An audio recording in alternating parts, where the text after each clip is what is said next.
Untamed is going to be untamed. It's going to be a little crazy. I want to talk to my people. I want to talk to my brothers and sisters. We can have grace and humility in how we interact with other people. Oh, hot dog, look at you. And nobody talked about what's really happening. And let's have conversations about what truth is.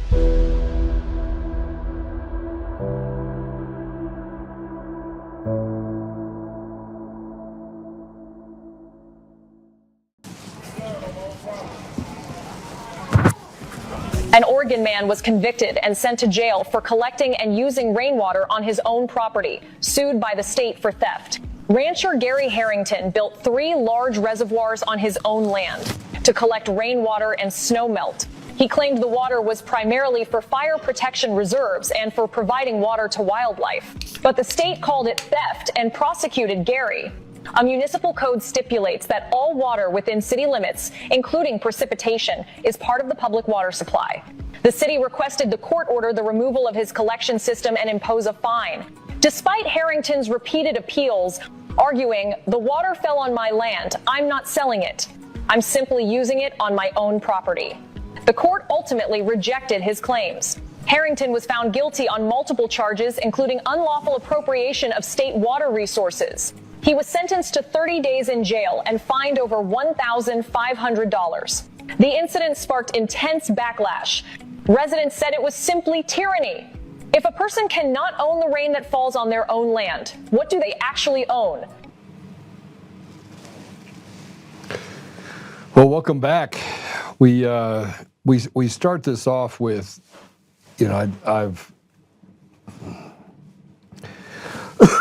we constantly are debating elections, and I feel like I talk about elections, and then when I'm done talking about elections, I talk about more elections. And lots of people talk about all sorts of stuff, and they ask pretty good questions, I think. You have the Sean Ryans of the world that go through the experiences people have. And, I believe that we have to pay attention to these things, but we also have to figure out where the slow boil starts and where it ends. For those of you that don't know, this story that I just put up here just now is about a man from Oregon from 2012. And so we've been dealing with a lot of the things that we deal with collectively, this slow boil towards a tyranny against the American people. And you have to ask yourself the question that if you don't own the water that falls in your land, what do you really own? Well, if you pay taxes on your property and you don't pay it, they can steal your land, then what do you really own? When they can actually do eminent domain and take things from you that they shouldn't be able to take, what do you really own? Like they basically get to decide who the haves and the have-nots are. And he was saying this back in 2012, and the reason why it's eerie, and it came up as something that I wanted to discuss today, is because when he was talking about, I don't know if we can put that article up, but he was talking about, he said the government is bullying, and he had to serve 30 days in jail, and they've just gotten to be big bullies, and you just have to lay over and die and give up, and it makes them bigger bullies. And so there's a constant theme that we're constantly dealing with right now, I have a tendency to put it all together. That an unjust law is no law at all, and we have such a rotted judiciary and we have such a rotted apparatus of government that it becomes really difficult if you get stuck in the system of how to get out. And the only people that tend to get out are people that are connected to other people in the government. They can pick up the phone and call the clerk. And you've heard me talk about this story before. You have somebody call the law clerk for a judge and say, "Hey, can you put a birdie in the judge's ear? This is the case that's coming up," and maybe be really lenient on that person. And we know that this happens. And I know that this happens because I had a friend that was headed to jail in a federal case, and I had done a bunch of work. I should say allegedly a bunch of work, but I was able to pick up the phone and call some people, and he was facing, I don't know, anywhere between probably 4 years to 8 years, let's say. He ultimately only ended up getting 6 months, and And in large part, it was because we knew someone that knew someone that knew the judge, and we just kind of meandered around until we got our friend a lesser sentence. Now, I'm not saying what I just said is right, because obviously I'm admitting that in this system, I was able to get an outcome that I wanted. Thought my friend was a pretty good guy. He got himself kind of a raw deal. So it was trying to, right the wrongs of a system that, had the big stick and wanted to beat him with it. But I think if we put it all together and we look at things in totality, it becomes very difficult to think that we live in a free country where we're any more well off. Now, we have more things. I mean, from a materialistic standpoint, the United States is filled with cheap shit from all over the world. And we have this consumerism-driven society that then creates jobs, and I guess the trickle-down theory is a real thing. But what happened was they made us fat and happy, and we had all this stuff. And then we woke up to the idea that, we have cameras on every corner of the street. And the states have passed laws where they own our children. And people were losing their jobs because they said, if you don't take this vaccine, the COVID vaccine, that you can't go to work. And by the way, everyone that takes the COVID vaccine, you won't catch COVID. So they just kept lying to the general public in order to create this test case that ended up leading to millions of Americans' lives being genocided. And we could talk about if you don't pay your property tax, they take your property tax. But if you go to war, our kids die, but your kids will die, but not mine. And they get to send their kids to private school while yours goes to get a public school education. And then in the public school education, they get to basically indoctrinate and take away from you what's never theirs. And they can tell you that there's global warming and that you need to consume less energy, but then jump on their private jet and fly all over the world. And then where this comes in for me is it comes in when we talk about Tina Peters. The system is so rotted and the judges have such discretion, and you can't do anything about a bad judge. Sure, you can throw them all off the bench. You can say, I want them all taken off. But the vast majority of people who don't have to deal with the legal system or understand the intricacies of how just unjust it is, they don't pay attention to it. I want you to see this. There's a former senator. See, I want to tell you the difference between Tina Peters and this former senator. Put this up real quick. I'm going to read this to you. Last week, former state senator Sonya Jaquez Lewis was sentenced to probation and community service after being convicted of 4 felonies, including attempt to influence a public official. She made a horrible mistake, and she was wrong. I hope she learns from this and can rebuild her life. As someone who has known Sonya as a friend for many years, on a personal level, I was glad to hear that she wasn't going to prison, which can be hard on anyone, no less a retired 68-year-old pharmacist. But it's not lost on me that she was convicted of the exact same felony charges of Tina Peters, attempting to influence a public official, and yet Tina Peters, as a nonviolent first-time offender, got a 9-year sentence. Justice in Colorado and America need to be applied evenly.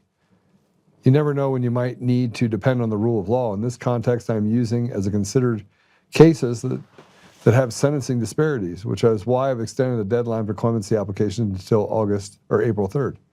I'll make decisions on these cases throughout the remainder of my governorship. I want to be able to say this first and foremost. Fuck you, Polis. You're the reason why Tina Peters is in jail. You're the reason why that piece of trash judge threw the book at Tina and told her that she didn't have a First Amendment right. It's the same reason why you had a DA that was working with the AG's office that was working directly with you on how to create the maximum amount of punishment on Tina Peters, a 70-year-old Gold Star mom. You wanted to chill the ability for Americans to stand up for their fundamental rights. One, redress a grievance. Two, look into improprieties being committed by people like you and people like Phil Weiser and people like Jenna Griswold. You are the disgusting reason that Tina Peters is in jail. You are the epicenter of the fraud that exists in the state of Colorado and around the nation. You stood up for Dominion voting system while you stood against the people of Colorado. And then you want to talk to us about clemency and the fact that it's unfair? Of course it's unfair. But she was your friend, so she got probation. And this is why we talk about the rules are for thee and not for me. And by the way, don't ever stand up for an American. Don't stand up for your fellow citizens. Don't stand up for free and fair elections. Don't do anything to get outside of what we tell you to do, slave. Because if you do, we will send you to jail for 9 years. The biggest problem that I have with what he said is that he glossed over on what she did. She didn't mistakenly do anything. She didn't mistakenly do anything. I want to show you what she is guilty of. Play it. Convicted a former Colorado senator on felony charges. That ruling was handed down yesterday for former state senator Sonya Jaquez. She was convicted on 3 counts of forgery and 1 count of attempt to influence a public servant. Lewis resigned last February when staff claimed that she was mistreating them and withheld their pay to fund her campaign. During the investigation, a letter was presented in support of Lewis, which investigators say was fake. When asked to turn over evidence of letters that were not fake, she resigned. She's expected to be sentenced next month. We have 2 guests today. And the problem I have, I want to show you this if you could. Put up the post 5, and then we'll get into that. So former Colorado State Senator Sonya Lewis sentenced to 2 years probation, 150 hours community service for forging letters in support of herself during an ethics investigation. So she was unethical. Then she had the ethics investigation, so she had letters that said they supported her that were fake. She was convicted on 4 felony counts, and she got just probation. Meanwhile, Tina Peters, who was also convicted of 4 felonies, is sitting in prison for 9 years for exposing election fraud. Something is very wrong with Colorado. Yeah, something is not just very wrong with Colorado. They're trying to make the state pimps and create a registry for for prostitutes. So now the pimp gets to be the state, but also they can pass out this registration to all the pimps so that they can have a second layer of pimps. Because God forbid we do anything to protect women inside of our communities. No, feminism is the way to do it. I mean, that's the excuse they use. Why did she only get probation? 150 hours community service. And she will probably end up getting pardoned. Watch. It's going to happen. And I want to say this, and then we'll bring our guests on because I think it's relevant. First of all, our first guest is going to talk to us about COVID. He's an author, investigative journalist.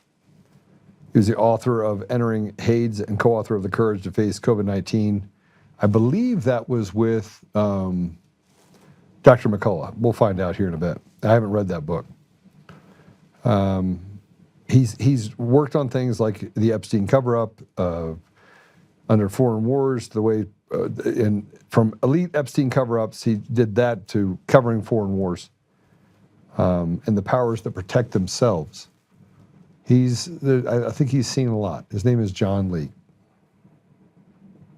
And then, obviously, a man that doesn't need any introduction to you guys is Dave Clements is going to be on talking about his recent broadcast, which was the singularity and the ancient reset, just talking about kind of what's happening with this war in Iran and what we can expect going forward.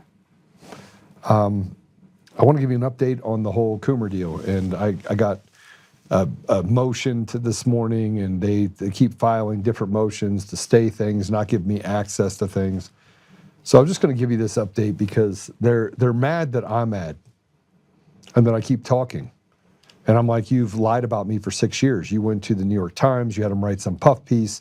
You lied about me over and over and over again. You stood this diabolical man up on, and you knew, you had all the information. You had all the information out of the Dominion deal.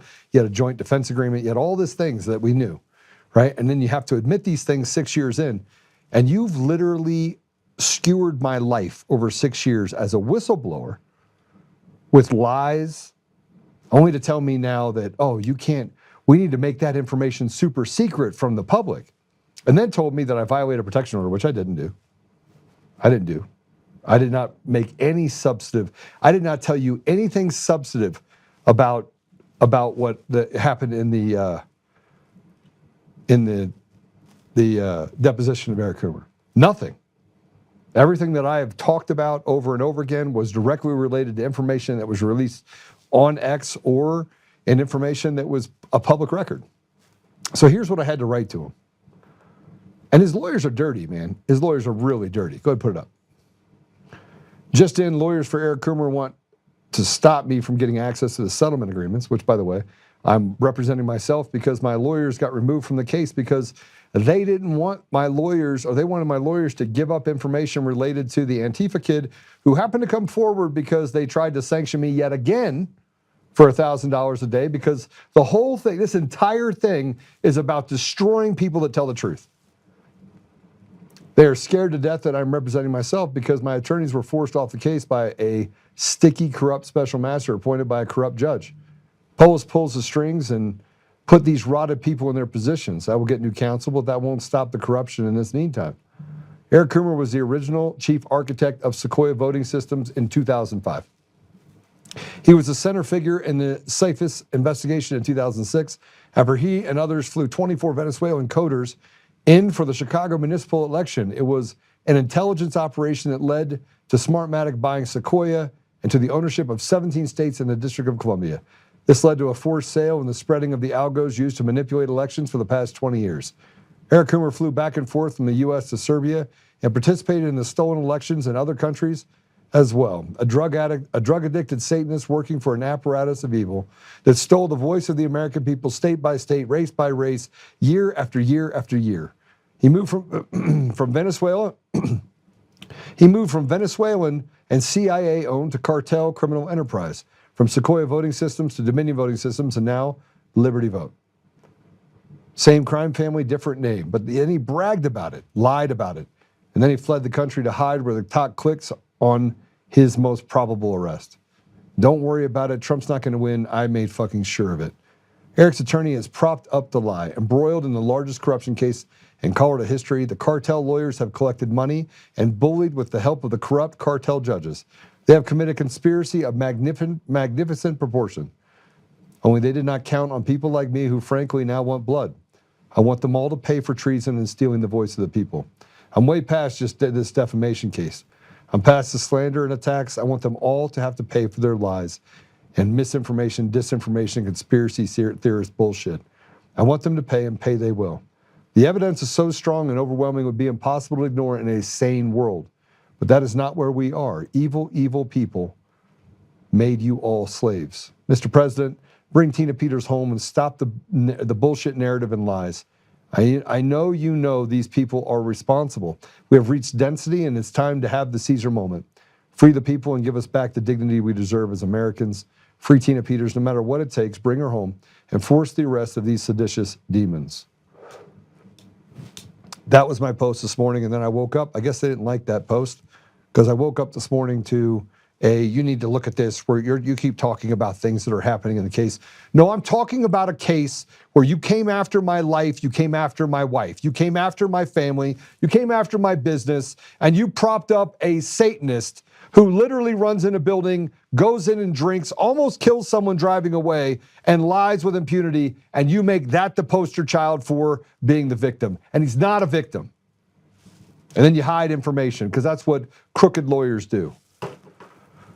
All right, we're going to move straight for that into our guest. I think he's with us. Is he with us?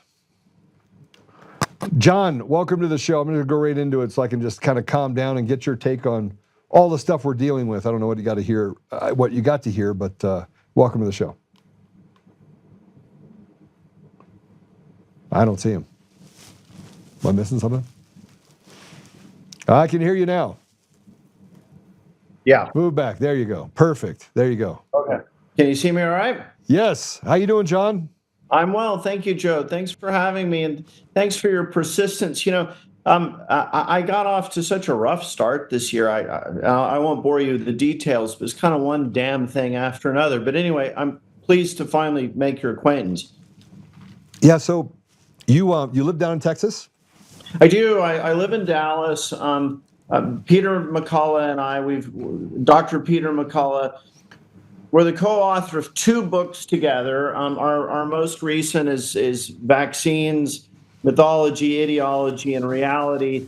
We got into this during the COVID-19 pandemic fiasco, and that's kind of how I got to know Peter, was within that context in 2020. We're practically neighbors here in Dallas. We live a couple of blocks from each other. So I do a lot of work with him, but I also do a lot of independent investigative work as well. I have a new book coming out that I think will be of interest to your audience. It's called Mind Viruses.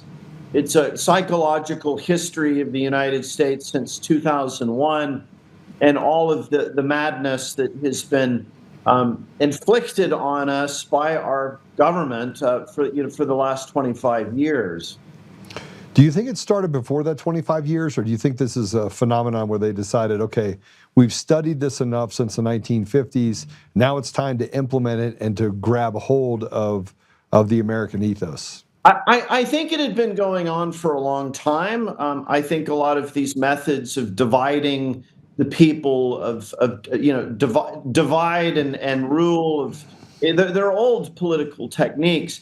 I just think it's been remarkable how the assault on the American mind has been so relentless since 2001.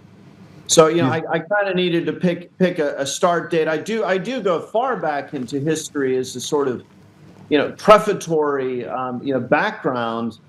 But, we get to 2001 and it just seems like the U.S. government has just been waging a continuous psychological operation on the citizenry. So 2001 comes along, 2005, 2006. 2001 I think we had Classmates or something, and MySpace and all that stuff. And then from there we graduated into like Facebook and you had these different iterations for Twitter. Do you think that it catapulted or at least accelerated what they needed to do in order to create these mind viruses? Yeah, I think for sure. I mean, the remarkable thing about social media is, as you know, the consumer is not only watching the feed, the feed is watching him too. Yeah. What are his inclinations? What does he seem to be interested in?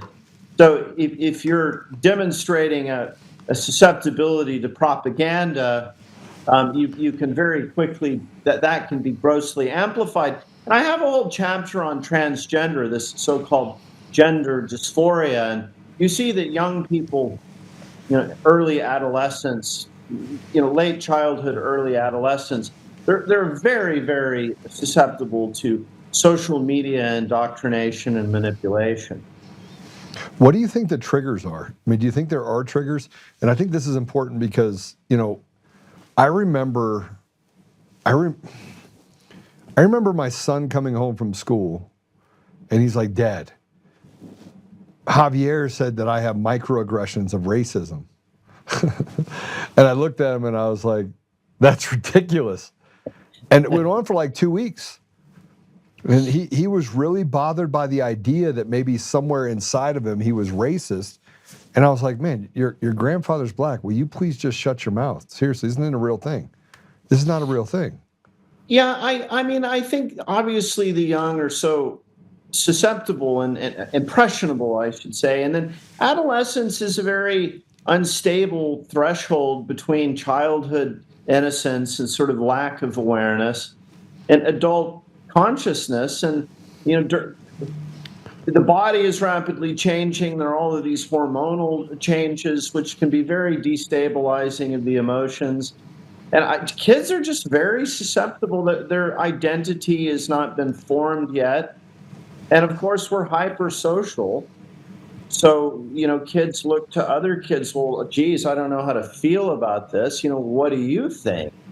I mean, we still do that as adults. You feel uncertain about something. So, you ask your friends or you ask your wife, what do you think? And I'm glad that you asked this question, because a major theme of my book is that if you have a strong identity, and that identity could be as an individual man or woman, or a member of a community, a member of a congregation, or a citizen of a nation, if you have a strong identity, then you become less susceptible to manipulation. What we've seen since 2001 is this persistent undermining of anything like a unifying idea of our shared American culture and history and our shared American destiny. And, when you have a people that don't really know who the hell they are, it's very easy to manipulate them. Yeah, so I mean, this just gets into the bigger, there's things that you've looked into historically, like you've talked about the Epstein files, that release under Thomas Massey, and we look at the degeneracy that we have inside of our government, or excuse me, inside of our society. I mean, you have people that know who the Kardashians are, they know who, Cardi B is, but you could ask them what the capital is of the state that they're standing in, and about 50% of the people that are under the age of 25 have zero idea, and they're going to school to learn these things only to be taught about you're a racist, you could be a pink dinosaur or a kitty cat if you want, we'll set you up a litter box, we'll do all this stuff for you. Help me understand why this would even be a thing. Like, why is our society, why are these people pushing us towards a dilapidation of society, a crumbling society that could only lead to death and destruction? Joe, you asked very cogent questions. It's funny, the book hasn't come out yet, but you might as well have read the thing from cover to cover. I have a whole chapter on this. I mean, you go back to the founding fathers. I mean, it's so interesting. I mean, you read George Washington, you read James Madison, John Adams, and they all say, look, I mean, the citizenry has to. They don't have to all have a hyper education, but they basic common sense, basic literacy, basic access to information about what's going on in the world, and most importantly, basic information about what their government is doing. And Madison was particularly clear on this. If a people don't have a pretty firm sense of what is going on in their community, in their nation, and they don't know what the hell their government is doing, it then just becomes a prelude to tyranny.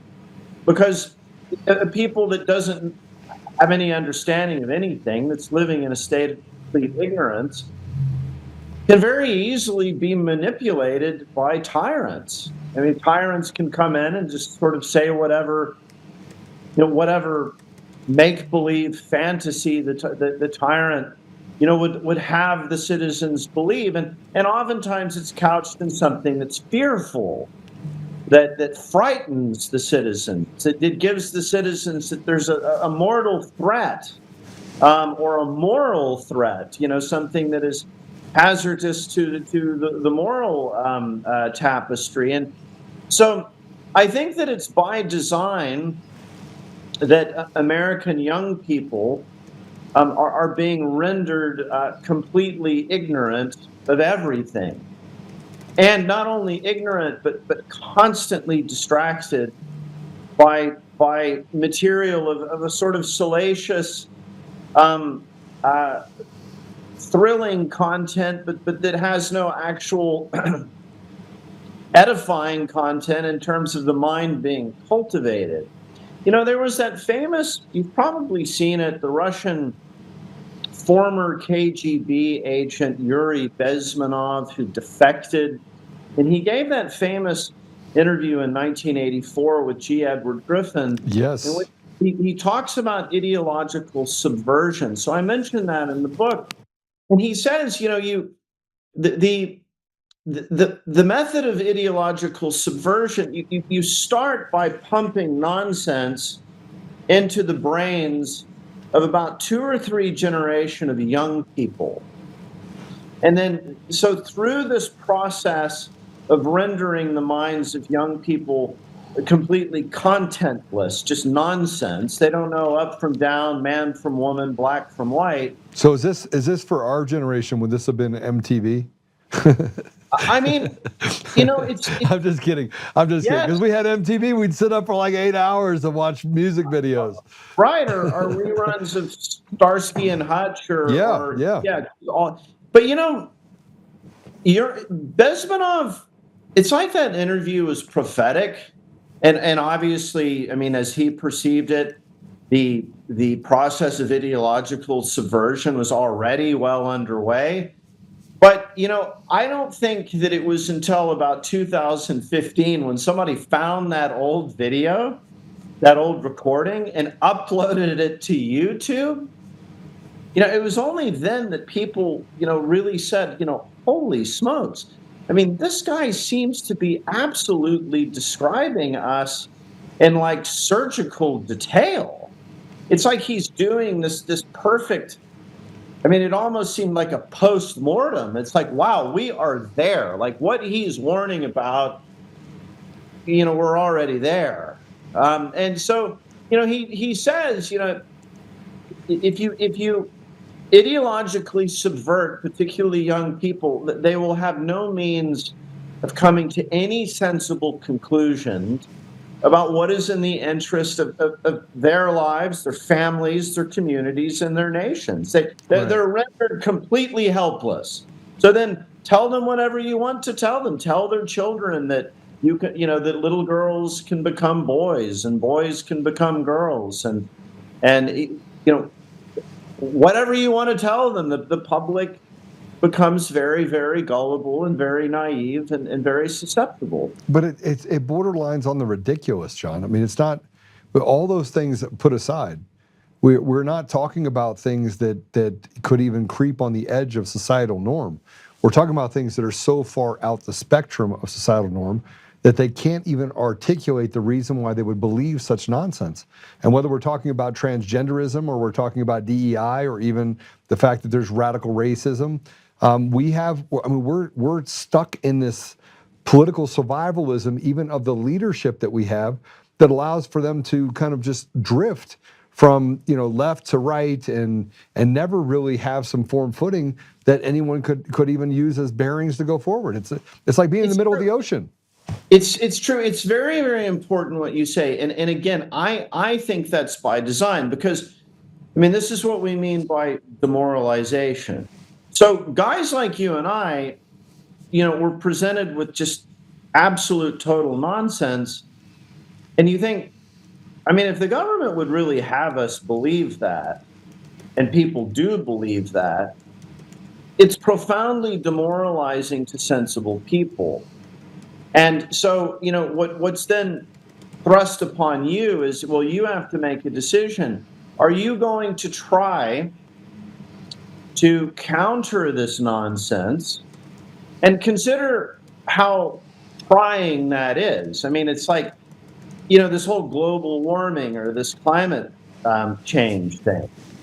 It's like, it's very hard to have that conversation with people that have never even heard of Newton's laws of thermodynamics. They don't know anything about energy. So, like, how do you even start to have a conversation with people who are completely ignorant? And so, it requires enormous amounts of energy and patience in order to have a conversation with people if the terms of the conversation are trying to push back utter nonsense. So it demoralizes the sensible people, at which point they have to decide, well, maybe you're in Colorado and you probably think this sometime. Well, I think I'll just go hiking with my kids. or skiing or hunting or whatever, and just forget about the whole damn thing. I mean, this is just so demoralizing.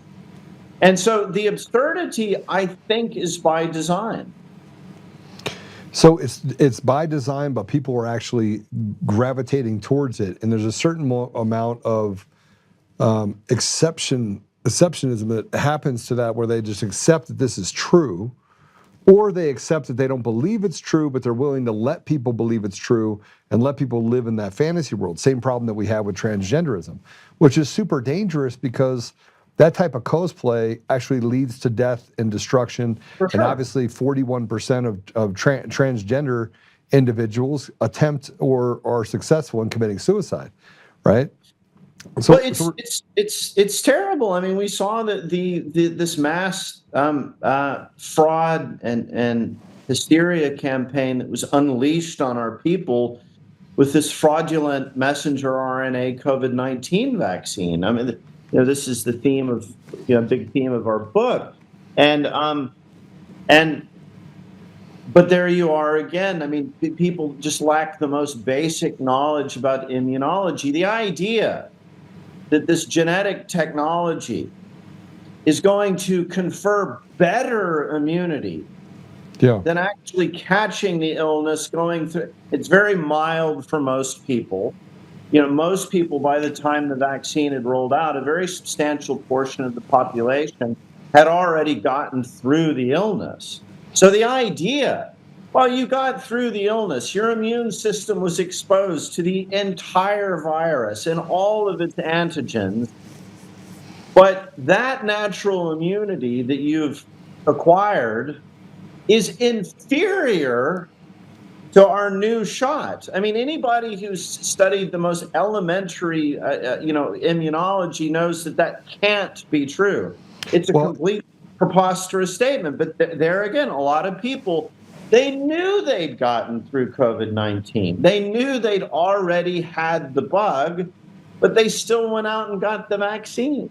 Well, that leads me to a conversation that I had with Dr. Heidi, who is an immunologist. And I remember at the beginning part of COVID, I had a conversation. I called her first. It was in March of 2020. And I was like, listen, I didn't do it. I had biology class. I remember going and going to some science classes in school. And I remember the things that they talked about. And I played the game. There's this game you can play online that it has viruses and you launch them everywhere, and then it escalates to different things. And the goal is to destroy the entire world in this little game you have on your phone. And so I said, but isn't it true that the virus mutates, and as it mutates, it gets weaker? And she's like, yes. And I go, then why the hell will we try to chase a virus with a vaccine? And what could be the consequences of doing that in the future? And she goes, well, the consequence of doing that in the future is that you could create a super virus as a result of it that could end up killing even more people. And frankly, it's really not a good thing to do over time.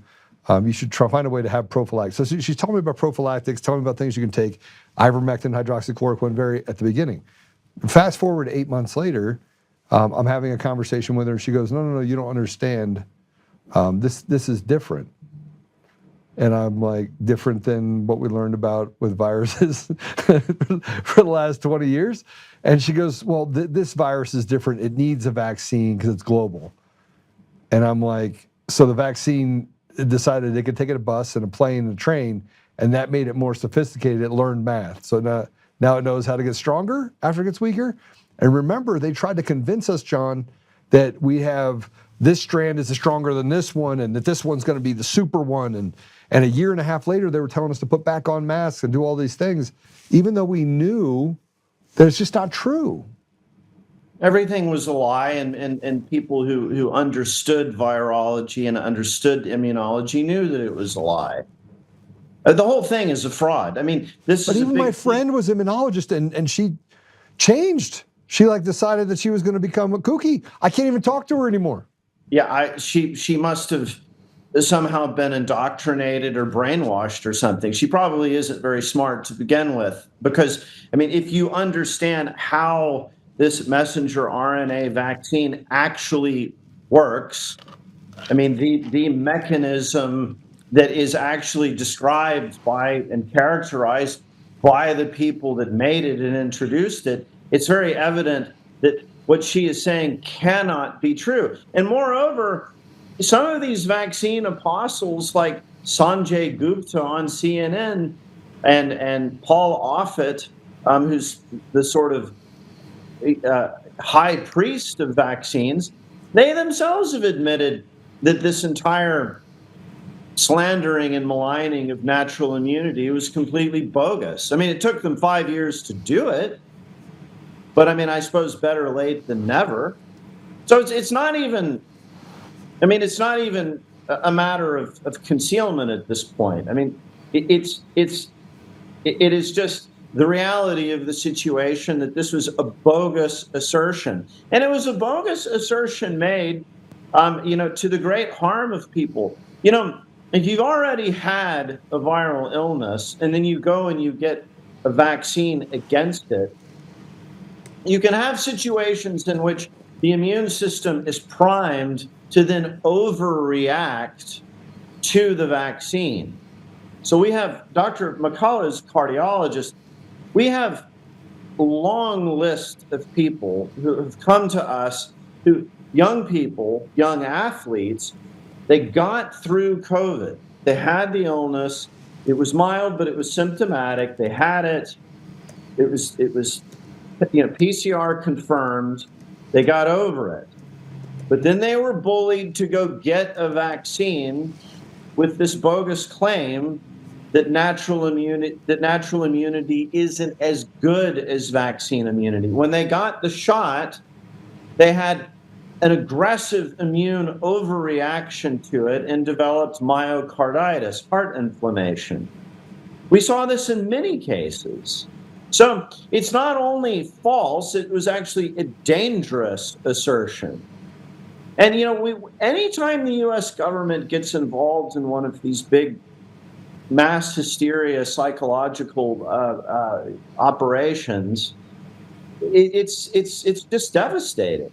The harm that's done to the citizenry is devastating, but before the citizenry has a chance to sort of wise up, and to evaluate, and to kind of come to terms with what's happened, we're off to the next adventure. Suddenly Ukraine or global warming or racism or whatever it is, we're constantly being presented with a fresh boogeyman in order to draw our attention away from the act of fraud that has been committed against us. Does that make sense? Yes. Yeah, absolutely. And this is, when we start, and I don't want to even look at it just in the context of COVID or viruses or any of that stuff, because if you look at, that's just kind of like the epicenter for 2020, it kind of is at the jumping off point, almost as if a sleeper cell had been sitting there saying, okay, we've infected all of these minds. And now we're going to launch and we're going to make every mother go against father and brother and sister. And we're going to split families and create divides. And then we're going to have the boogeyman. I felt like that's what happened. And in large part, they use this as a jumping off point on the medical side. But it'd be hard. You also have to look at this from the standpoint of how they've been able to shift focus by creating this fear. Remember Henny Penny?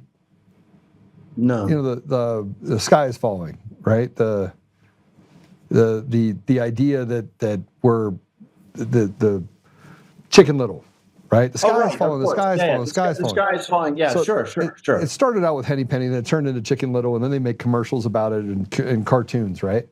But that the sky can't fall. But they actually were able to convince people in closed environments that somehow the sky was caving in on people. Because remember, there was this experiment in Nevada that they did where they had 300 people in there and they had this cloud cover and they said, oh, the clouds are too low and it's going to collapse on top of each other and we have to get in. And so they forced people into this underground deal, and there was only 3 people that questioned it. And the other 197 were like, you're crazy, you're going to die. and they literally turned against each other in large numbers. And a vast majority of them, when they were brought out of the hole and told, hey, listen, by the way, we made it all up, they still believed that the sky was going to fall. Yes, well, one of the things that I go into great detail in my new book, Mind Viruses, is in President Eisenhower's farewell address of 1961.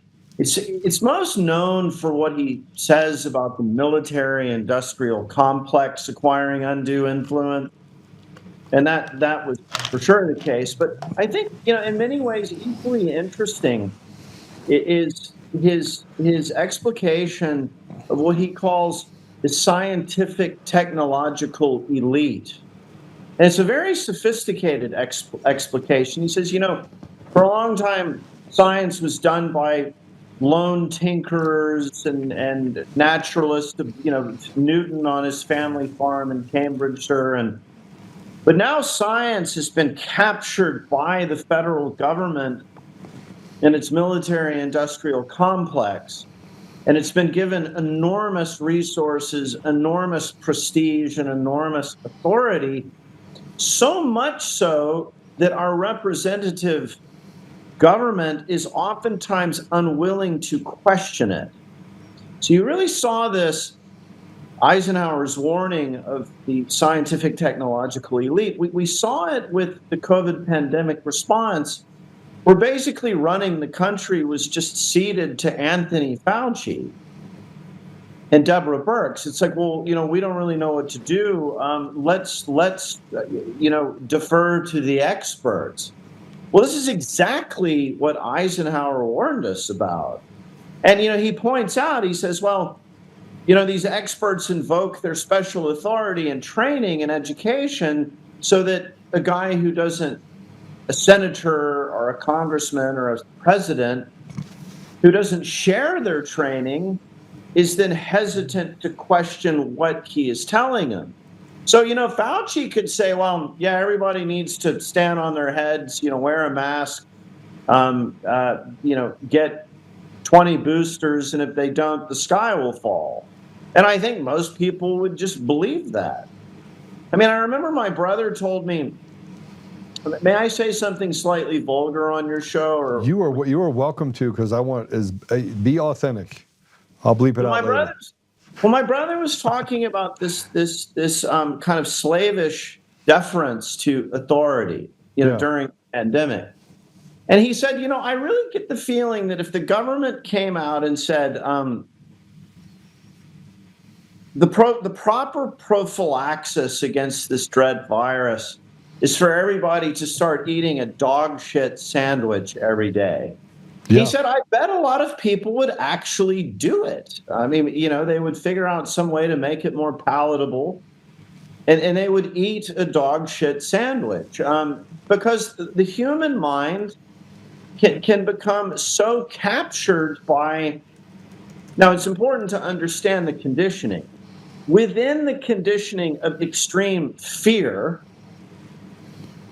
the human mind will oftentimes, as a matter of deferring to authority, do whatever authority proposes will enable you to escape that mortal danger. And this is one of the things I talk about. All of these mind viruses, without exception, there's a strong element of fear. Yeah. To go back to transgender, I mean, this absolutely odious threat.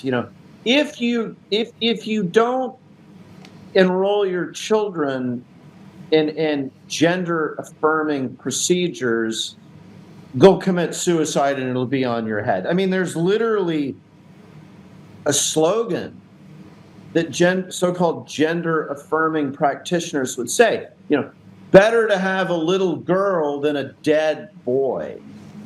That was a talking point.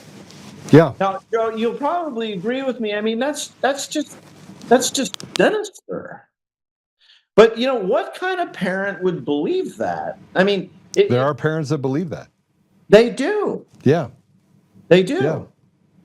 I mean, this is the same philosophy when you get into school systems where you don't want to punish your children because you want them to like you, right? And so you want to feed them drugs and give them access to alcohol and let them run around and buy them a $100,000 car. This is the enablement that we've actually created, this sense of entitlement that kind of just breeds or leaks off of that same sort of ideology, right? So, and the dangers of this is that those people become non-functional.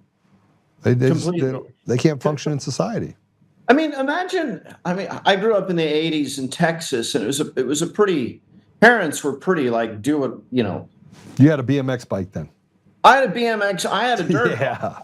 I had a 250cc, you know, dirt bike. I mean, I had a fast car, but you know, it would be like, you know, if I told my parents, you know, I'd like a machine gun, hand grenades, and a top fuel dragster, and if you don't give it to me, or I want to be a top fuel dragster, I mean, parents just say, well, shut up. I mean, like, yeah.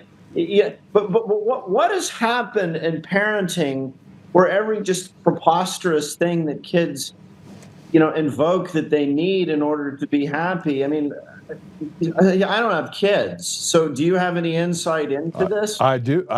I told my daughter and my son. My daughter was, man, she had just turned 11, and my son was 9 years old. He had just turned she had just turned 11, so he was 8, and we were talking about drugs. And I looked at them both, and I was like, if you ever do drugs, I will tie you to the front bumper of the car, drive you around in a snowstorm till you die. I will not let you die slowly. I will make it happen really, really fast. Are we clear? Right? I said it just like that. And they're like, yes, Dad. And as they're walking away from me, and I'm thinking to myself, look, I have a great relationship with both of my children. I mean, amazing. I don't get off the phone without telling them I love them. I love my family very much. But I put the rules. I set the rules. I didn't have to spank my kids because I would give them the look. Like, I'm going to tear you out of your skin. You want to try that? Try that one more time. I would just give them the look, and the thought of the fear of the repercussions were great. But they walked away and said, hey, Matt's like, hey, do you think Dad is serious? And Micah was like, yeah, I don't want to find out. So you know what the outcome was? They didn't do drugs. Right. Yeah. Yes. It's just hard boundaries. But you know, it's interesting. The psychology of that is you're not just an overweening tyrant. You clearly love them. So it must be a combination of love and care and consequence. Showing them that you want them to do well, you know, combined with hard boundaries. And so it sometimes I get the impression with kids, it's sort of the parents aren't paying that close attention. They're sort of off, you know, doing their own thing. And so the child's mind sort of senses, well, you know, my parents aren't that attentive to begin with. So if they issue a hard directive, I mean, you know, maybe I don't really need to follow it. But maybe they're not so great. You know, But John, it's interesting. It's interesting you say that because you look at the amount of contempt that we have in our society for rules, right? For just basic rules. And yet, on the other side, you have this contempt for the idea that rules should even exist. It's true. Right? So it's this duplicitous environment that sits on both sides. And I'm telling you, I mentored young men when they were getting into trouble. I did that, and then I helped men that were at the prison for 10 years of a 20-year sentence. I've continually mentored young people and people in their, you know, the 30s and 40s that made huge life decisions that were wrong on how to break off the rearview mirror and how to basically settle their lives in straight. And here's the one thing I can tell you. Almost every single one of them had a parent that went awry with their parents and then decided that they didn't want their kids to grow up with that type of, you know, strong arm on them. And yet the reason why I was able to turn these men around is because I was a strong arm on them as an adult. I'm like, listen, you can't polish a turd. You want to be a turd? Go be a turd. You just can't hang out with me. I don't hang out with turds, right? And so the consequences of the thing that I think that parents are trying so hard to say, okay, I love my parents, I love my kids, so I want to give them the world. Yeah. Not knowing that the second that you drop the world on them, they have no idea how hard life can be. Right. Right? So it must be a combination of illustrating to the children that you love and care about them and want what's best, but also firm boundaries. The both have to be present. Yeah. But if and this is where it gets into. I'm fascinated to read your book because I think I align with all the things that you're saying. Matter of fact, I read a lot of books and I read a lot because I'm a walking encyclopedia of worthless information. But we look at our society in such a way that even if you were right, John, and you are right, by the way, but even if you were right about everything that you said, someone is going to come along and try to argue what you're saying because it doesn't make them feel good or doesn't make them feel like they can be justified in their behavior of telling their kid that they can cut off their penis or go on puberty blockers or put another jab in their body or do all these things that have become societal norms that are outside of the realm of being normal. It's true. And the other thing that I think we have to look at is there is probably somewhere around 28% of all children now are raised by a single mom. So the father is not present. I mean, it's just a single mom raising kids. And I think this is a terrible anthropological experiment which will have devastating effects for kids, because I think a child needs both a feminine, a maternal, and a paternal presence. I mean, I think both parents play a key role in the child's development. If it's just a single mom and there's no strong paternal or masculine figure present, I think there's a high potential for just developmental disaster. And yeah, 30%. I mean, I think it's the highest rate in the whole world of single motherhood. Yeah, no question. Well, John, when's your book coming out? When does it hit the shelves? June the 2nd. Okay. We had to push it because there have been some recent developments that are just make the book so topical. If you go to Amazon right now, John Leake, Leake, Mind Viruses, I think it's currently showing in May, but we've pushed it to June 2nd. But if you guys would give the book a chance and pre-order it, it would be cool, because the pre-orders are then booked as sales the day it goes on sale, which could throw it onto some bestseller lists, which would be really cool. Okay, so everyone needs to go to Amazon to do this, or is it on Goodreads? Is it on Amazon, other places, or just Amazon? Yeah. All right. Yeah. And I'm going to request that you allow me to get access to it before June so I can read it before everybody else You does. will.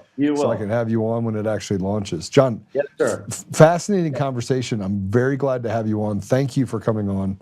Thank you, Joe. And thank you for the awesome conversation. I look forward to having it again. I do want to say this. You also have a Substack, right? Yes, sir. And in that Substack, you talk about things that are near and dear to my heart. You talked about CIA coup and the Warren Commission. I've studied that stuff and how it actually ties back to this ruling class that kind of keeps this corruption going. What's the answer? This is a kind of a closing question. What's the answer to that? Like, what's the vaccine to this growing cancer that we have inside of our government that literally has caused this corruption to basically eat everything around it? Our people absolutely must view all federal power with, like, their how to put it, all federal power, all politicians that actually are selected up to the point of becoming, members of Congress or the president. It doesn't really matter how much we like these guys. It doesn't matter if a president is presented as a sort of exception to the rule, a sort of savior figure. Mm. We must recognize that they seem to undergo some kind of process of being captured by precisely the military-industrial complex, the banking cartel, the scientific technological elite that Eisenhower warned us about. So I like Donald Trump. You know, I voted for him. I've been a supporter, but I fear that Donald has been captured.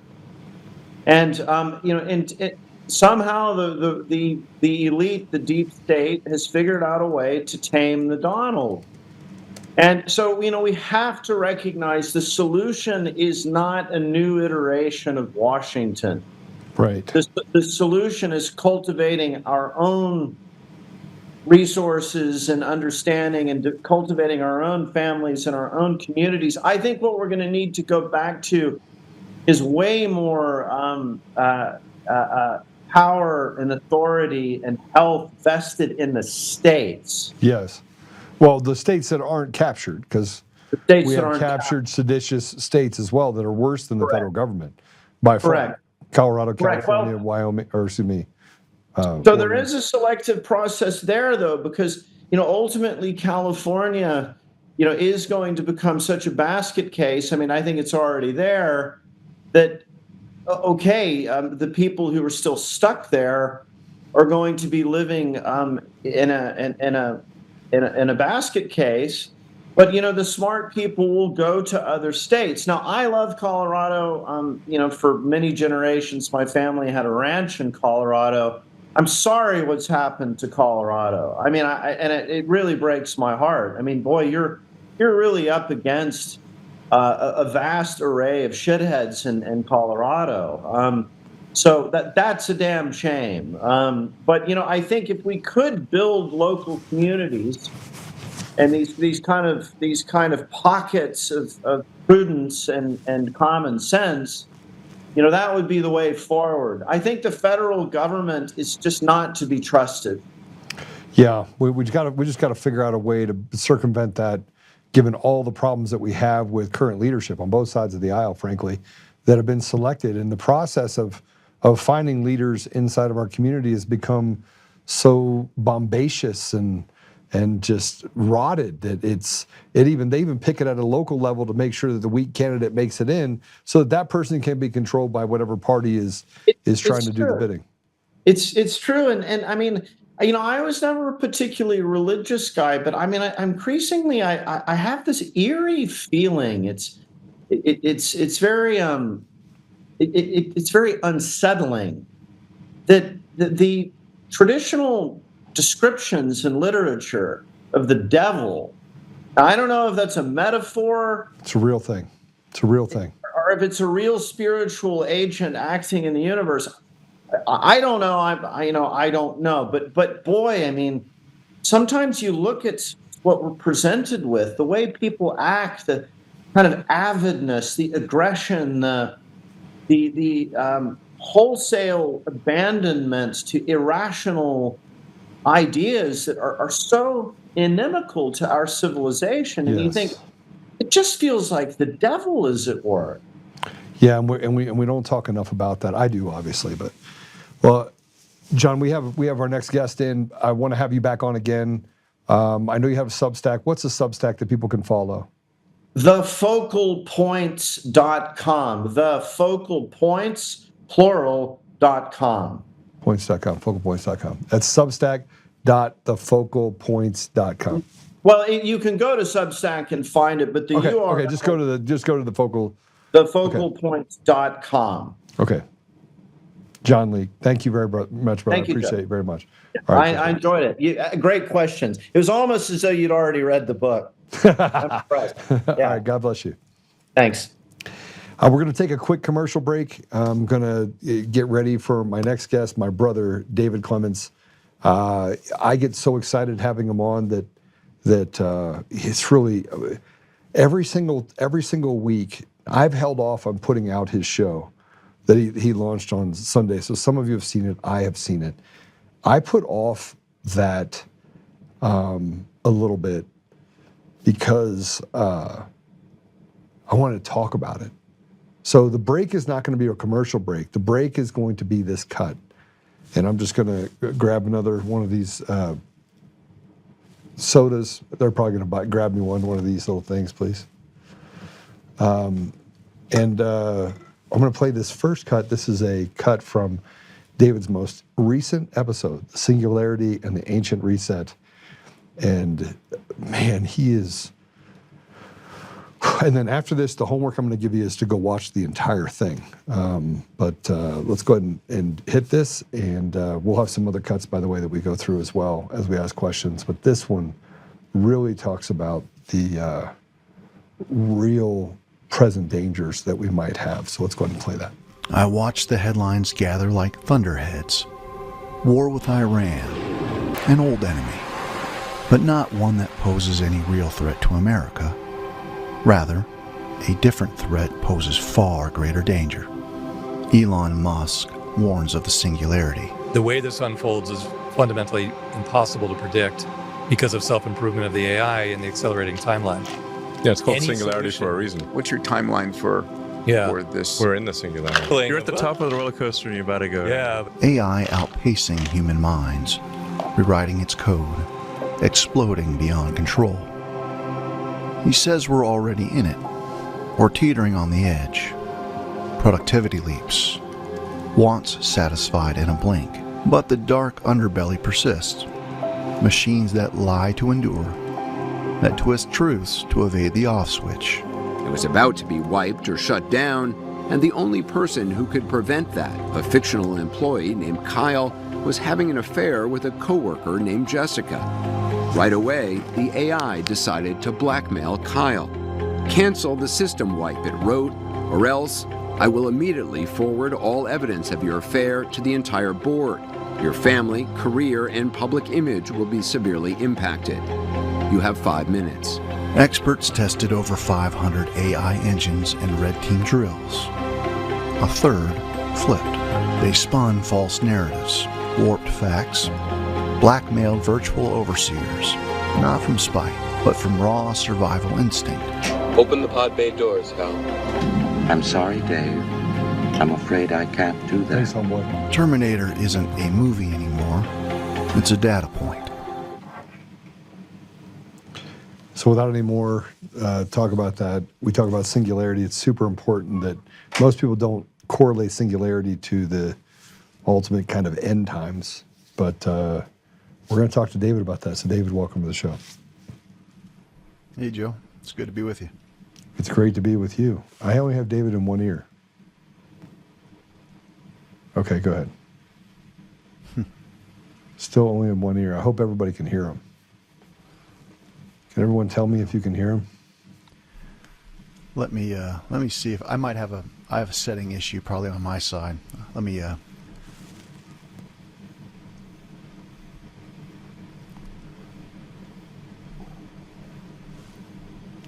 me see if I can fix it, brother. Just once. Okay. Is it on your side or is it on my side? I think so. Let me. I ran into this when I was There you go. editing.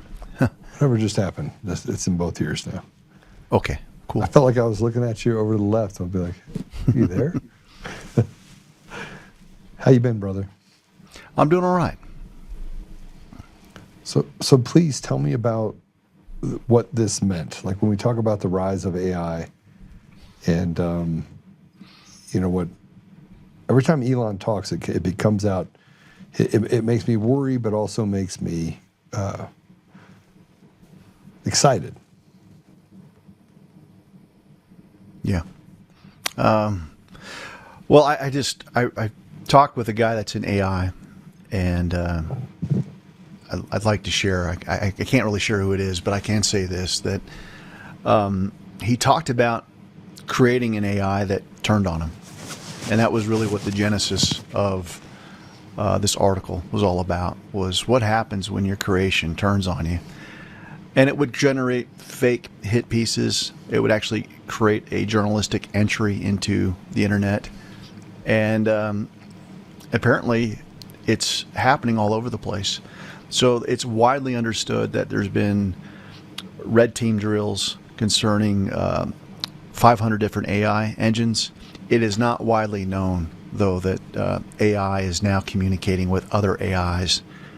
And so you're entering into this kind of doomsday scenario that if your programmers are a bunch of godless heathen Marxists,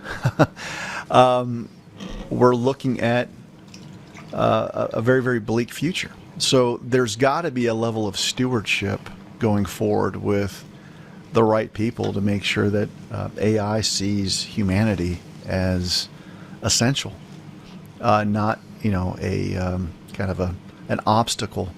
And when they look at the human race and they see all of the imperfections, you could see why the stuff of Terminator and kind of these all of these apocalyptic films might generate a great deal of fear. I don't have that fear, but I wanted to walk through that in this article.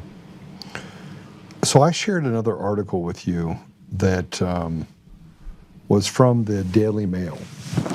And, this was, when I first saw it came through from the Daily Mail, I was a little skeptical because I'm like, is the Daily Mail now the National Enquirer? Right?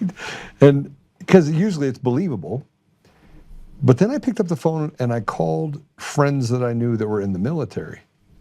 And they go, no, there are people inside of command that are making conversations related to end times and revelations. And I go, are you serious? I mean, it never crossed my mind, David. It never crossed my mind that this would be a culminating event, that we're now looking at this parallelism of the Bible itself versus the events that we're seeing play out in history. Yeah. What do you think about that article? Can you guys put that article up? So here it is. Let me just tell you what I was talking about. Trump's commanders tell troops to prepare for Jesus' return and issue chilling Armageddon prophecy. Now let me read a section of this for you because and David, I need you, brother. I need you to tell me what part of this, because this is deep. I mean, this is as deep as I think we've ever gone in the idea that we're in this end cycle. It says that Donald Trump's commanders have accused of telling troops that the war with Iran is part of God's plan for Armageddon. The Military Religious Freedom Foundation, nonprofit civil rights watchdog, has said it received 110 complaints from troops since the war broke out on Saturday. The complaints spanned more than 40 different units across 30 military sites. It first reported on veteran journalist Jonathan Larson's Substack. A NCO wrote that MRFF Monday that his combat unit commander had claimed Trump was anointed by Jesus to light the signal fire in Iran to cause Armageddon and mark his return to earth. He urged us to tell our troops that this was all part of God's divine plan, and he specifically referenced numerous citations out of the book of Revelations, referring to Armageddon and the imminent return of Jesus Christ. I mean, it goes on to talk about that this could destroy morale. I don't know how it would, but I guess it could if you were not a believer. And then they put a picture of the oil painting from John Martin, The Great Day of His Wrath, down inside of it, with a picture of President Trump being prayed over when he was in the White House back in 2020. What do you make of this? Yeah, I can see why people that aren't believers would be shocked and horrified. Mm-hmm. But I think one of the things that Christians better get acquainted with is this idea that the Bible's true. I mean, it's like we are okay with creating a construct for Judeo-Christian values and a system, but we really don't live our lives as if the King is coming back. So, I mean, again, I don't have any information to, judge the quality of how authentic or how real is, this biblical end time scenario. I truly believe that Trump has been divinely appointed and anointed for this time in our lives. I personally believe that we're entering into a 1,000-year reign of peace.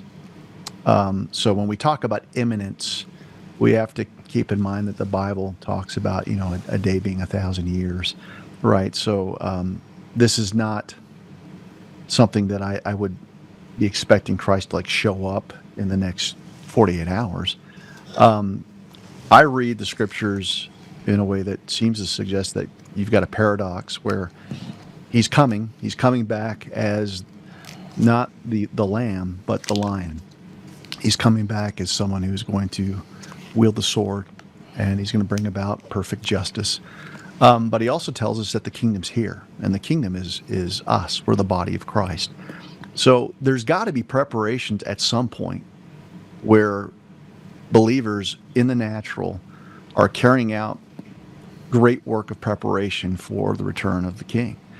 And so I'm encouraged that the Pentagon is actually looking at this. If someone has gotten like a message from the Archangel Michael, cool. Because I'll tell you this, we're going to need the stewardship that's heavenly appointed to avoid, a scenario that's world-ending. I think people just need to open up their Bibles, though. Okay, so let's take that even further to a part of your broadcast, and I call it a broadcast and not a podcast and not just a video because it needs to be broadcast. So I'm just going to tell everyone right now. I waited to share this until this show. I will be putting it out right after this. I wrote out this entire reason behind why I think you need to, one, sign up for David's Substack so you can support him, so he can continue pushing these messages. I think he's endowed by the Creator to be a messenger. I don't even know how he comes up with some of the stuff he comes up with. I've always been amazed by his mind related to that. But maybe he has a more powerful AI. I think you have powerful AI. It's called this. But I want to put this.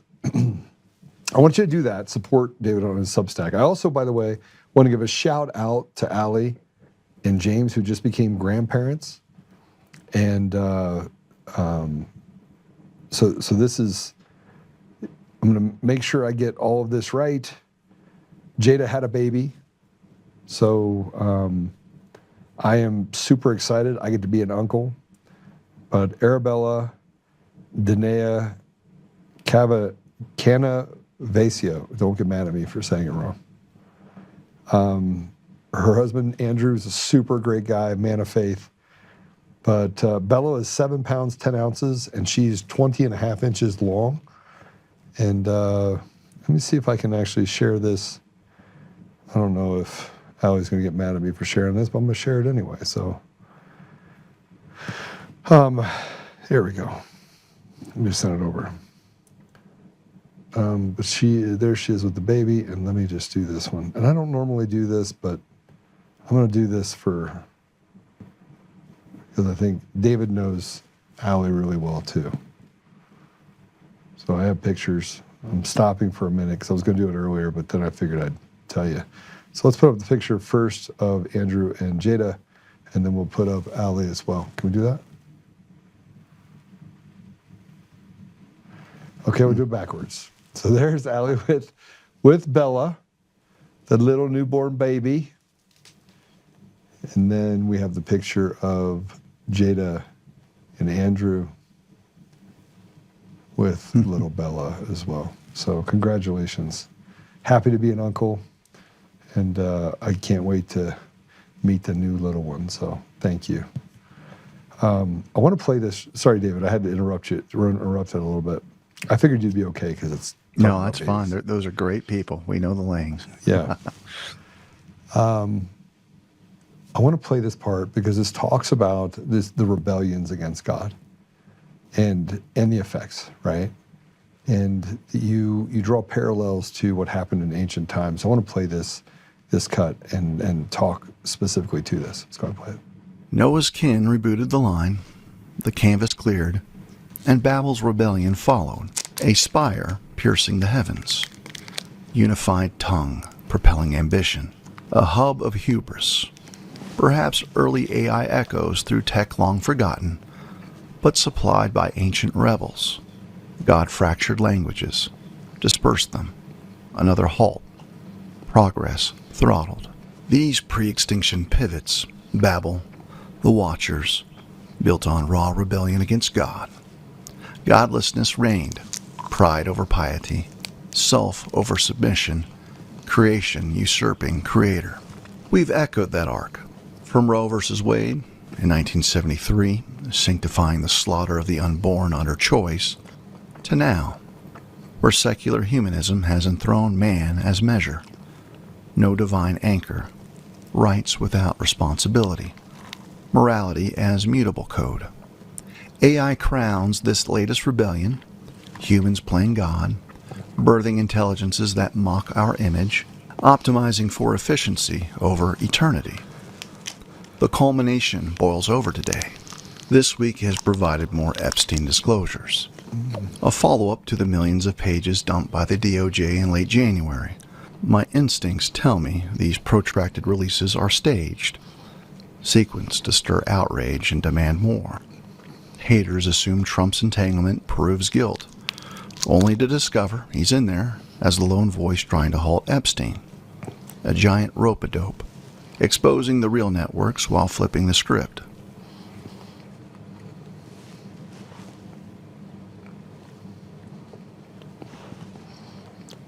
You caught me. I'd seen it, so I thought we were going to cut it a little further into it.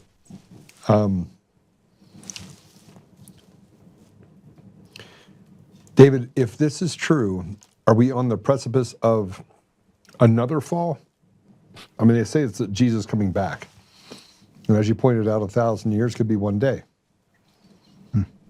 Are we looking at another fall of the towers, or are we looking at something much greater? I mean, what?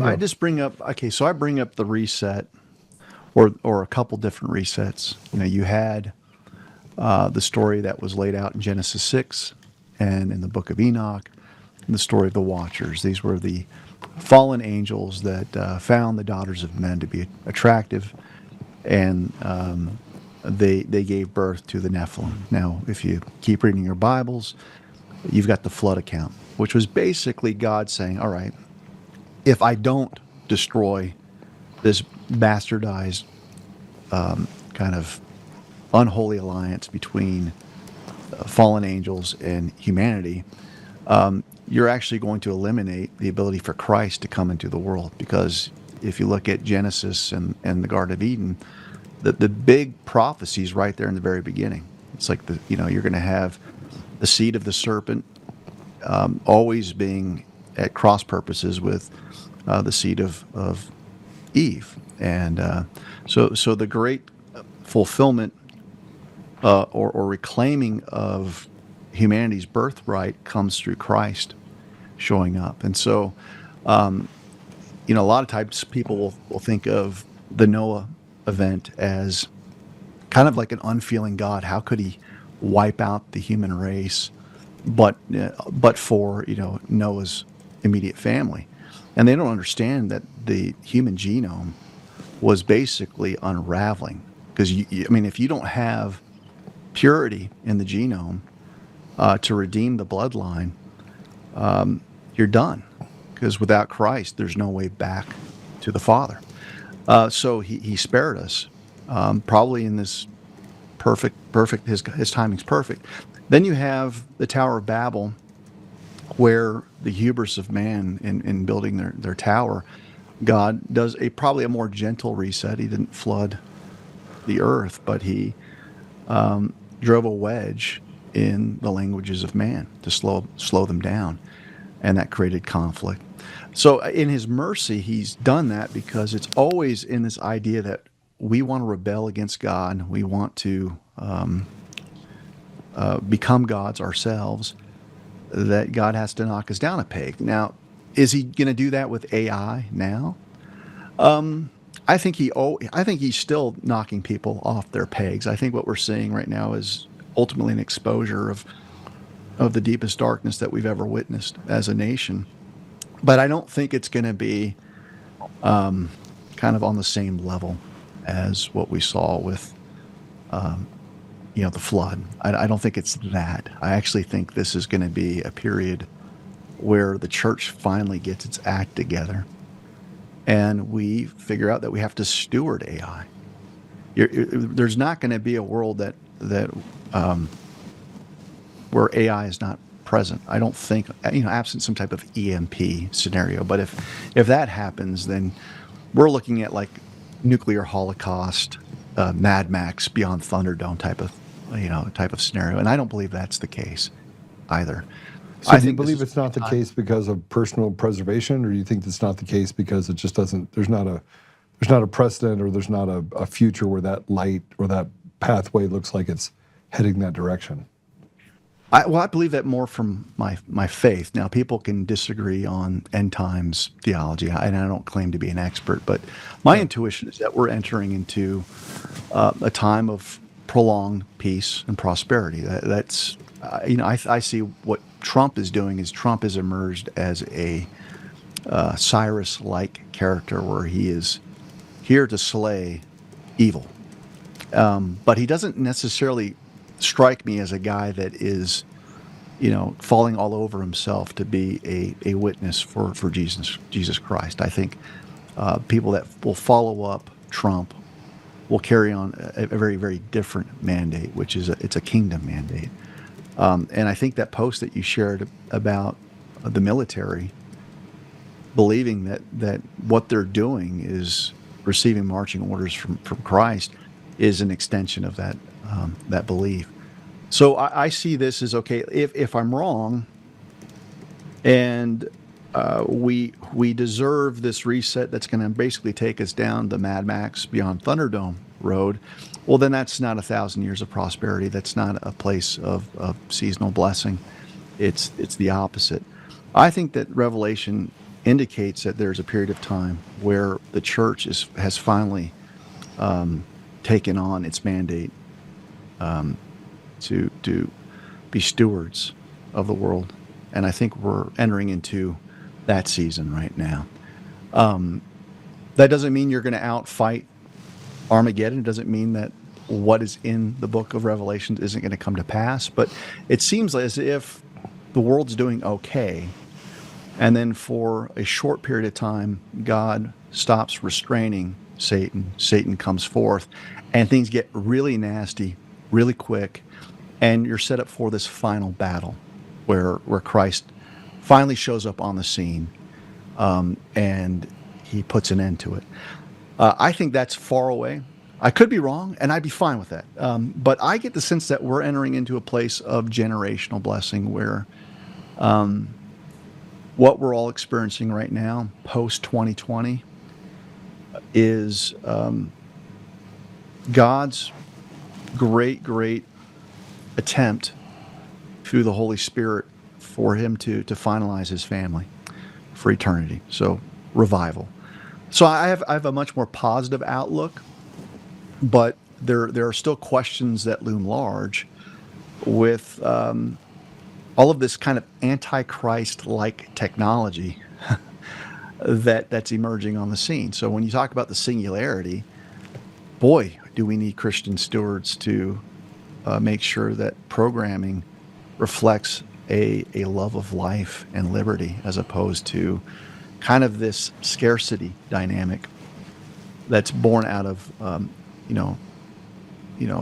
Darwinian thought processes of survival of the fittest. Because if you go down that path, you're looking at people as a threat, right? Because we're all competing for resources. And the biblical viewpoint, we serve a creator that doesn't know scarcity, where resources are abundant. They're there.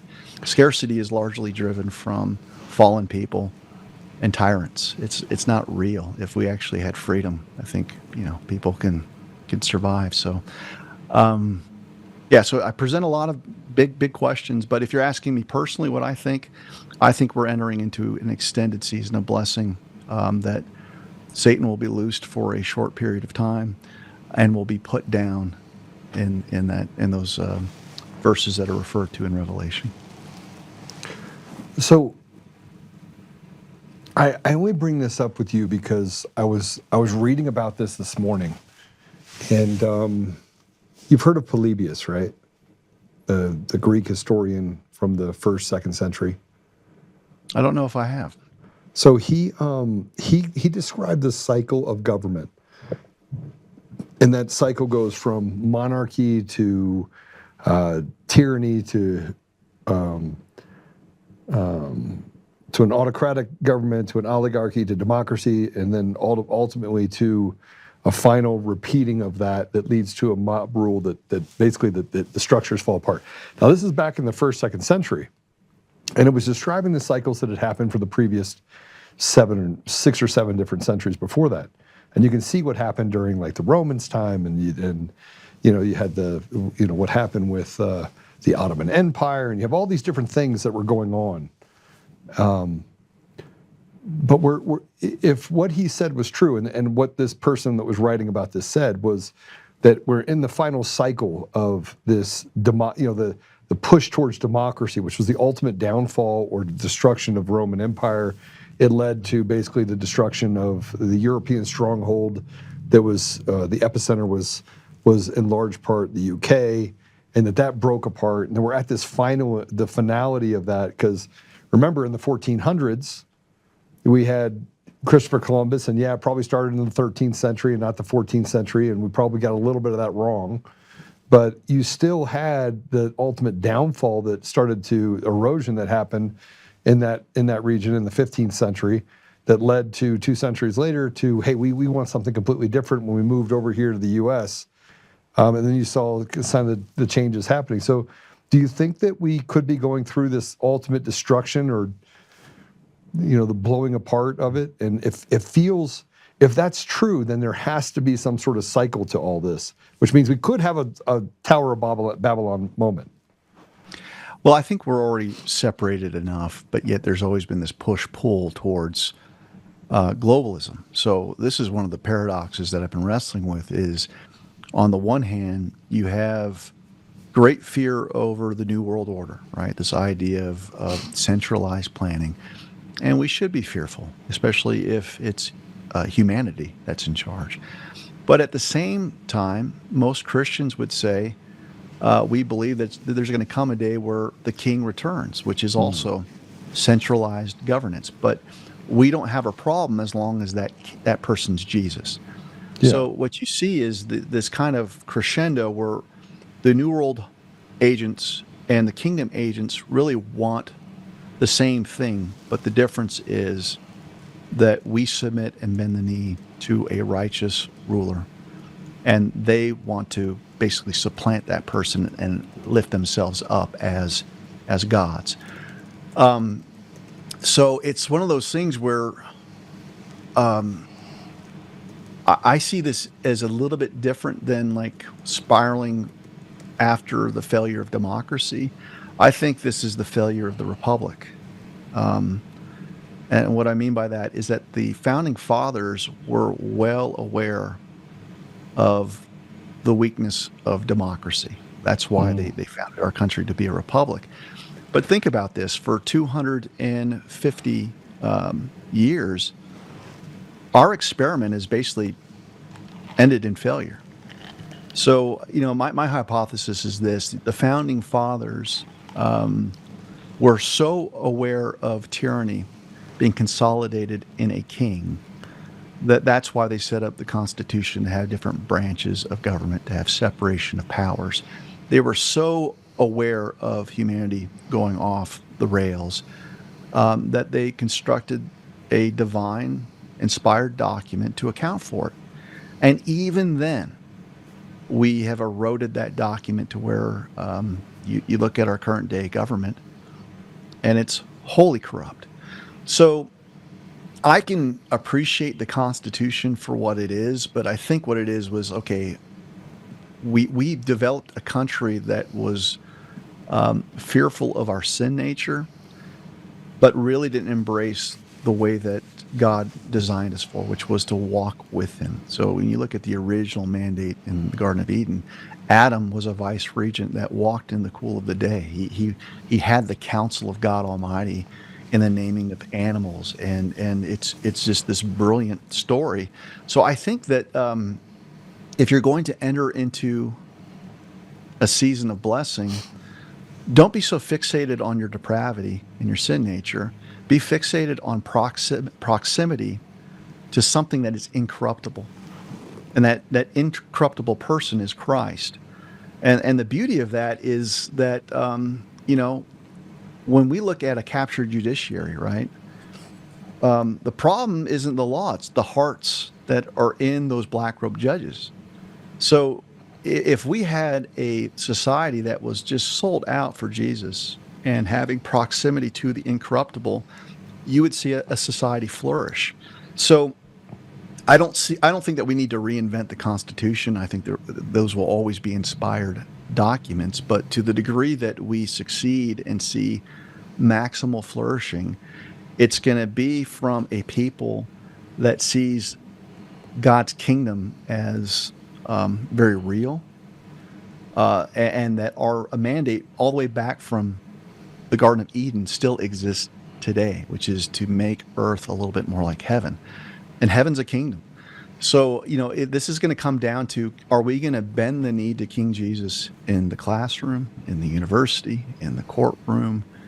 And I think that's why God is bringing us so low, to almost just embarrass us by how we have kind of screwed the pooch when it comes to what America was meant to be.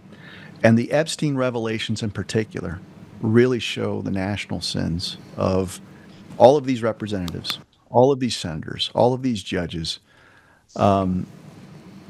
basically screwing the American people over. So it's going to take a different class of leader going forward. It's going to take kingdom builders. So can I switch gears a little bit with you for a minute? I think we're gonna play at the very end of the show. We're gonna put up a special to play your broadcast. We're gonna play it on the show. So we'll finish up around 4, and then we'll play David's Sunday broadcast. We'll play it after this. So let's talk about leadership for a minute, because I think this is important. Yesterday I had a big conversation. You know that I'm not one to mince words, and I talked a little bit about Victor Marx, Vaughn Kennedy, did a deep dive into him. He's running for governor. Obviously, I'm running for governor. I met with Scott Bottoms yesterday. I'm going to meet with Barb Kirkmeyer in a couple days. Also, 2 other people running for governor. I look at the leadership that we have in our country, and I am distressed. Not by the Democrats, because they tell you what they are. The devil has to tell you what it is. I'm distressed by the Republican leadership, in large part because you had Thune that has done what are called recess call to orders meetings to stop recess appointments from happening from President Trump. There has not been an appointment that has been made since August of 2025. In contrast, when Biden was in office, he had all of his appointments finished within 90 days. Okay? You have Thune that's stopping President Trump from doing that. You have Thune that's stopping President Trump from them passing the SAVE Act.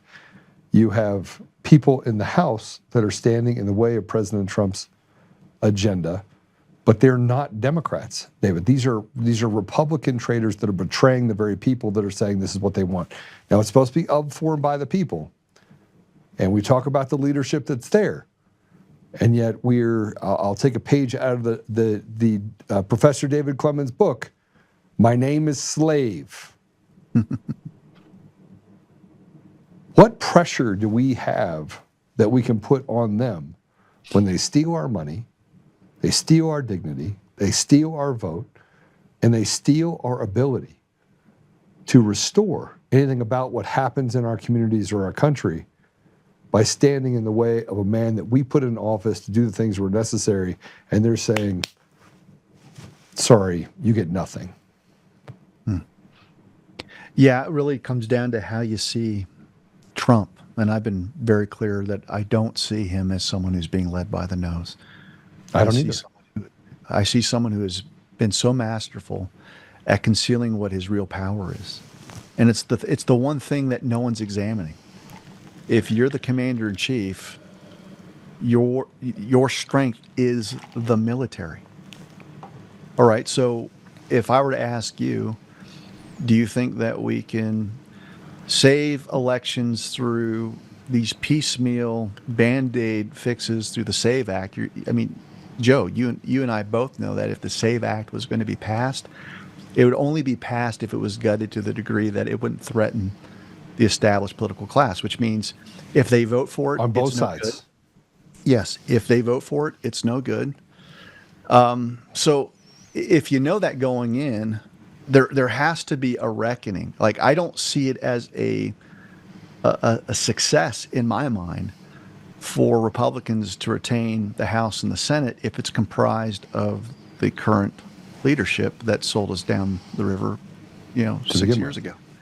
So it's like, why do I have optimism? Because I've seen enough to where the playing board has been placed to where we're seeing exposure. You're seeing the video from the depositions of Bill and Hillary, and you're seeing mentions to Frazzle Drip and the video of that's likely going to be released that there's no escaping from. Now, people's frustration is on their timeline. They're sitting there going, I wanted arrest, years ago. And that's all well and good, but you have to have a seating that basically allows for people to arrive at a place where they believe they have made a decision. It's kind of like that movie Inception. You have to go so many layers deep to make sure that a seed is planted to where you come to an abiding conviction that, yes, my government is evil. And people are there, Joe. Yeah, and they're definitely increasingly getting there. But you don't get to wave a magic wand, give the people the truth in one day, because if that's what you do, 24 hours later, they wake up and they think, well, was that just a dream? So we've been trained and inculcated in this news cycle of 24-hour news, news salvos. And it's going to have to come to a place where we are so sickened by the political class that you've got a conquering of great evil. And I think that's what Trump is setting us up for. So we'll see if I'm right.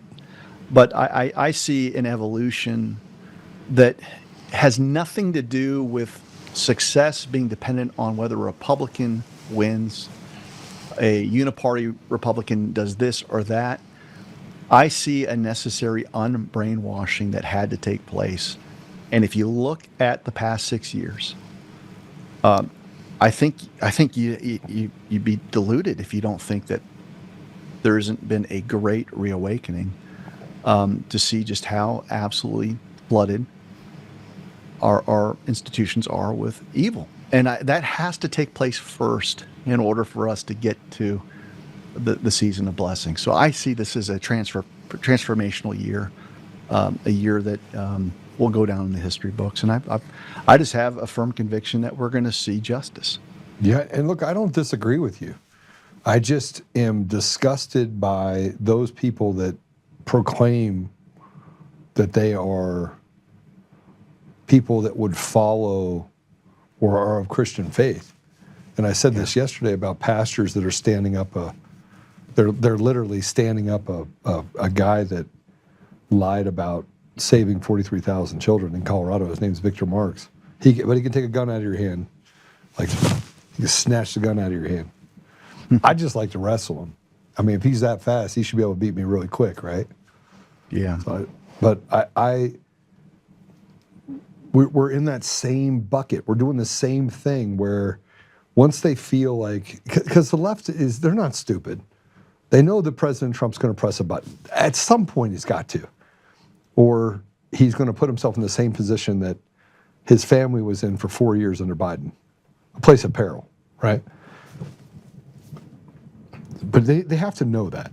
So then they have to position candidates in different areas that are people that they can look like they are. They have to put Judases in place. Yeah. So they can still capture what needs to be captured, but do it through the lens that, hey, we're now good. Yeah, no, I agree. Look, people should actually take stock of that, what you just said with Judases. there's never been a point in human history where a God-ordained person wasn't being shadowed by a counterfeit. And so Judas was literally there for 3 years of Christ's ministry. And All right, Christ say that again. I want people to hear that. What you just said. Say it again, because I'm actually going to write it down. I'm stealing it. Okay. There's never been a time. There's never been a time in human history where God's anointed weren't shadowed by a counterfeit. And so 3 years of Jesus' earthly ministry, Judas was there for all of it. And Christ had full revelation of who Judas was and walked with him. So for the people that have heartache over Trump and his endorsements or his proximity to people that we all know are evil, well, take it up with Jesus, because Jesus had 3 years of the same thing happening, right? And you see that in more modern context. You had George H.W. Bush, evil man that was shadowing Reagan. You had Pence with the fly landing right on his head, shadowing Trump. So I think what we have to understand is that until we have that final defeat of evil, God's word shows this human experience where there's always evil right there in lockstep, walking alongside the good and the righteous.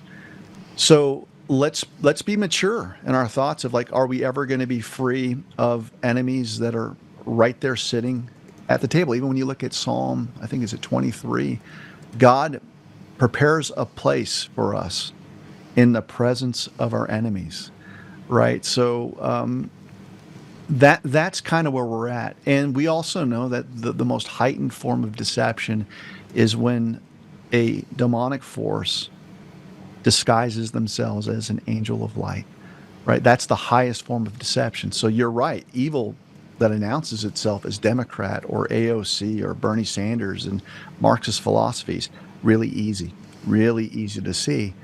Most of our frustrations, Joe, I know we share them going back since 2020, is the limited hangout conservative Inc. version that talks mostly right about their faith, talks mostly right about their policy prescriptions within the realm of the GOP, RNC, Turning Point. And I think what offends us most is that we can discern that there's this great Python spirit, which is very, very reflective of the book of Acts, where even Paul, when Paul and Silas are going around their ministry, there was a fortune teller who was basically possessed, and she was rightly declaring that these men were from God. And it was confusing, I think, to Paul, because he waits 3 days before he delivers her of this Pythona spirit. And it ends up landing them in jail because she made a fortune for her owners, right?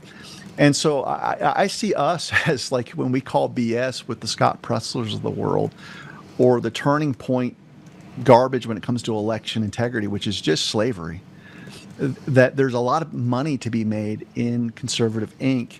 And when we call it out, and we're calling it out in the name of Jesus Christ, you get excluded from the club. You get excluded from the prom. No one wants to hang out with us. So, whether Victor Marx is the latest construct of something that is mostly right, and he says mostly the right things, I think is a vestige of that Python spirit that really, really has infiltrated conservative politics. And it's going to require people that are willing to say, okay, I see the Python. You're not talking about the rigged election machines, Victor Marx. Yeah, he doesn't. You're not talking about the right. You don't have the right discernment over Tina Peters. He doesn't. That somehow that she actually had a jury of her peers. It's like, no, the lack of wisdom and ascertaining that was a completely captured and corrupted environment where we shouldn't be talking about commutations or anything of that. Like, now, if he's kind of changed his stance, that it's like, okay, that's great if you've changed your stance. But here's the problem. You didn't see it when it mattered. And if you're going to represent the people through servant leadership, you can't be one of the sheep. You had to be a shepherd from day one. And so that's the type of thing that you're going to run into for your run against Victor. At the same time, we need to have soft hearts and make sure that we pray for our quote unquote enemies, because you don't know what's going to create that Saul to Paul conversion. And so that's going to be the difficulty for people that see rightly, is to make sure that they have soft hearts full of love, because, you know, as you've prayed many times, you don't want to become the very thing that, you know, you're recognizing in the world. I don't think a Oltmann candidacy will be catapulted through your chief export being accusation. What they're going to be drawn to you is clarity, solutions, and basically being at the ground floor day one, fighting for the right things. And you've got 6 years of tape that have shown that. So, you know, it's one of those things where I want to encourage you, Joe, that you're obviously have been fighting for the right stuff, and you haven't been afraid to make enemies for the right reasons. But at the same time, make sure that you keep that heart soft, because that's going to be the way that if I'm the enemy, I want to attack you, is bring you into, you know, that camp where we spend more time talking about people when, you know, if God's ordained this to be your time, you're not going to stop God. Yeah, I know, and I think that's wisdom I need to hear. I think one of my biggest issues is that I hate seeing people deceived. You know, we dealt with that for 6 years, so it's the lifeblood behind what you. But it is much more powerful to have a conversation about the things that we know we can solve tactically that will lead to this freedom for the people of Colorado and the people, even if it's not me. You know, that's why I'm having conversations with all the other candidates about, all right, here's tactically what has to happen in order to free people, to give people back their sovereignty as even citizens of Colorado, not just as U.S. citizens. So yeah, I think, look, for me, the qualifying test for any candidate is really simple. Was 2020 rigged and stolen? And do you have any receipts showing that you discerned that when it mattered? Yes. And you've got that. I don't know if Victor Marks has that. I don't know if he's got the receipts that show that. Now, he might have come around now and said, yeah, obviously, you know, maybe he's quipping about Joe Biden, 81 million votes. But what I'm saying, it should be really, really easy to find people's social media and figure out whether or not they were on high alert when the country was taken over under a soft power coup. Yeah. And if you didn't have that discernment, you don't have any business representing anyone on the downstream political policy issues. And so that's the thing that you know, for me, it's really simple. Like, maybe it's too simple for folks, but like, I don't care what your viewpoint is on income tax if you miss 2020. I don't care what your prescriptions are on school choice if you miss 2020. Right. Right. And so I think, you know, if there was ever going to be a debate where you get to have you know, a stage with Victor Marks, it's like, look, the elections and the way that they were stolen through the slave traders' tool, those black boxes. And you've identified that from day one. Have your opponents done the same? And if they haven't, well, then shame on them. And this really gets back to when Christ showed up, you know, on earth through the incarnation. He went after the religious and political leaders, and his chief rebuke to them is that they failed to discern the times. And when I look at largely the church, there are exceptions, but largely the church, they have failed to discern the times. That's why none of them talked about the rigged and stolen 2020 election. That's why none of them really spoke out against the jab, and they went along hoping that, you know, somehow the state would show them mercy and get out of the you know, their church buildings. Right. But on those two issues alone, they failed their flock. Government failed their constituents. And you know, there's 6 years for people to prove, like, hey, I was in this for the right reasons from the beginning. And that's where I would take the conversation. And I'm serious, because I just did a candidate event last night in New Mexico where there's a guy that's running for governor, and people showed up that were congressional. It was like, everyone had their 3-minute speeches and talked about what they're going to do when they get into office, or, why we have to vote for them. Not one person talked about election integrity. And so you talk about massive failure to discern the times, like, you fools. All of you are basically programmed sock puppets talking about, prescriptive points, and you don't know how to get there because you haven't identified the slave trade. And I think that's probably the phenomena that you're going to see in most places. I think to the degree that you're running for office, it might force some of your opposition to talk about election integrity because they know that you're going to take it there. Yeah, I mean, it's come up.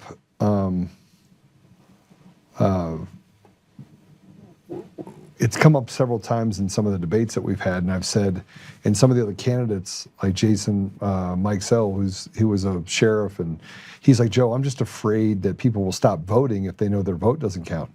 And I was like, well, that's how you encourage them to stay a part of the process. So as we break through this ceiling that we've created on these fraudulent elections, that we have some basis to do that by. But if everyone stops voting, then they basically have already won. Right. Yeah, but I think that's one of the big lies, right? Because that was one of the things that was thrown out there by. It's his words saying it, not mine. Like I'm just saying that. But that's also a talking point that was generated by Turning Point, and I'm sitting there going, so the solution is to not acknowledge the truth. And so how about this? We want you to vote, but in the process of getting to that point. This is one of the things that drives me crazy is everyone talks about how they're going to vote, 8 months before Election Day. And I'm sitting there going, how about you do something to fortify and, improve your elections before you get to that date? This idea of like, well, I'm afraid to talk about the machines because it might demoralize people. It's like, well, then you've got a self-fulfilling process or a prophecy where you're going to have an election that uses software that can rig the results. So that's not any better. So how about we talk about the problem truthfully? We tell you have to be engaged, and we work for a better terrain. And we need to be having that conversation maybe 3 weeks before Election Day. But as for right now, every candidate has an obligation to tell people the truth. And the truth is when you've got Liberty Vote / Dominion, no wink, programming the victor, if you got a problem with that, demoralizing people, why aren't you doing something right now to get rid of the damn machines and the software, right? Yeah. No, I think you're absolutely right. And it's not just Dominion, right? It's Smartmatic, it's ESNS, it's Clear Ballot, it's now Liberty Vote, obviously. It's a substructure that's all the same that runs through this ability for them to inject or create fraudulent outcomes. It's risk-limited audits where you basically have to tap on your head, rub on your belly in order to see a fixed outcome. Fractional voting was basically what that is, just so you know. Not risk-limited audit. What is it called? Help me. The fractional voting that you have, the ranked choice voting. Ranked choice voting. Sorry, I totally screwed that up. But ranked choice voting, where you have fixed outcome. Yeah, but I mean, even the Smartmatic whistleblowers have told you that they're only concerned with two things. Let's beat the logic and accuracy test, which bad actors can program the hardware to get you past that point, even without the internet, and beat audit. That's it. And so they've devised a whole scheme to beat the testing, to let the machines be used, and beat audit. So, I think it's one of those things where we'll see how it all plays out. Obviously, Trump has messaged in such a way that informs my belief that the military has to be involved. His truth post where he says we're not doing the mail-in ballots outside of extremely limited circumstances. And he said it, even if Congress opposes his efforts, we're not doing it.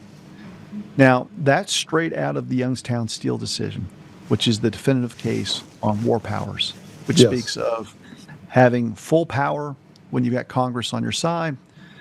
It's iffy power in the twilight where they're silent, and your power is at its lowest ebb when you're acting in defiance of Congress. Well, right now, he has set up through that truth post a defiant posturing between Congress and himself, and yet he's still boldly declaring we're not using mail-in ballots.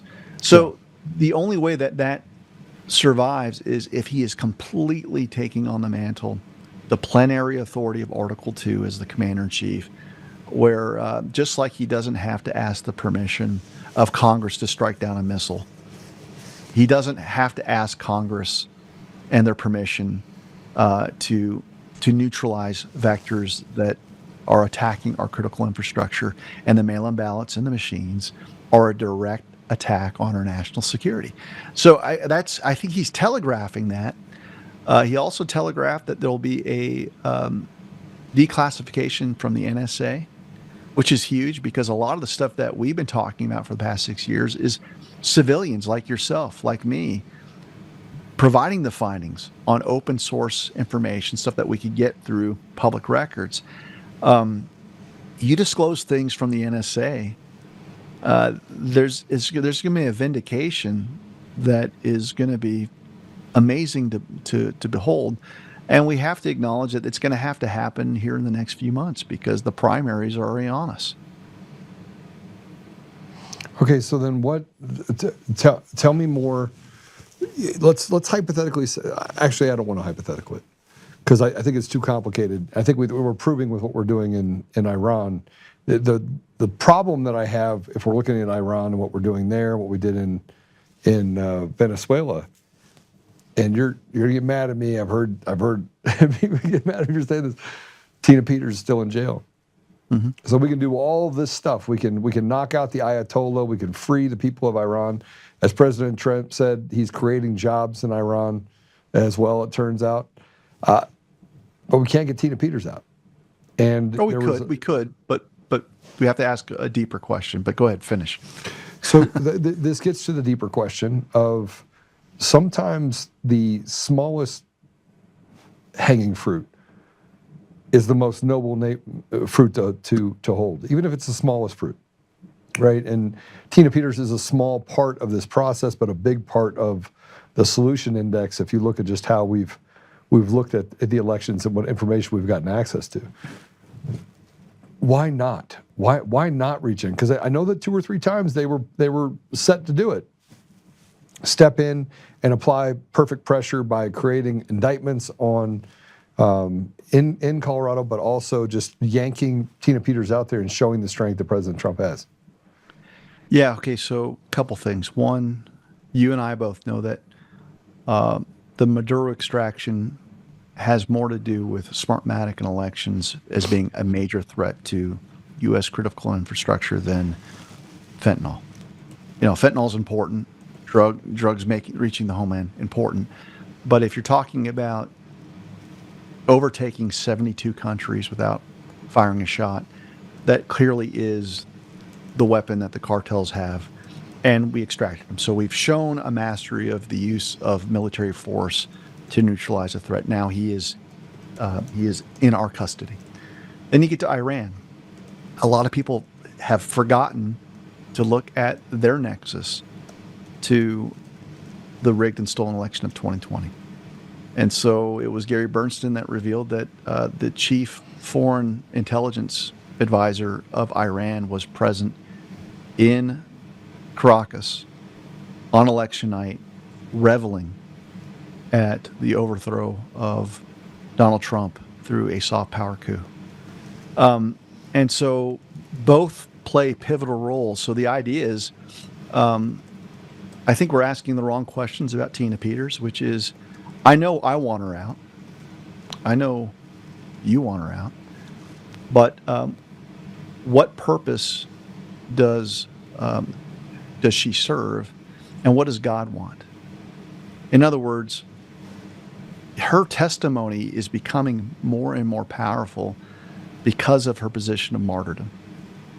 And the longer that she can withstand the mistreatment and suffering, the more it's going to propel her witness and influence going forward for generations. So Tina Peters is becoming a Nelson Mandela type figure that if she was in for a day, in for 2 weeks, I don't think she would have as much power going forward in the future. So I see this as a prophetic time where all the people that are accusing her, as these revelations come out, they're going to realize the atrocity of her imprisonment, meaning even the sheep, even the people that are fully brainwashed, as reality comes down and it bears the truth upon them, they're going to see just how gross her mistreatment was.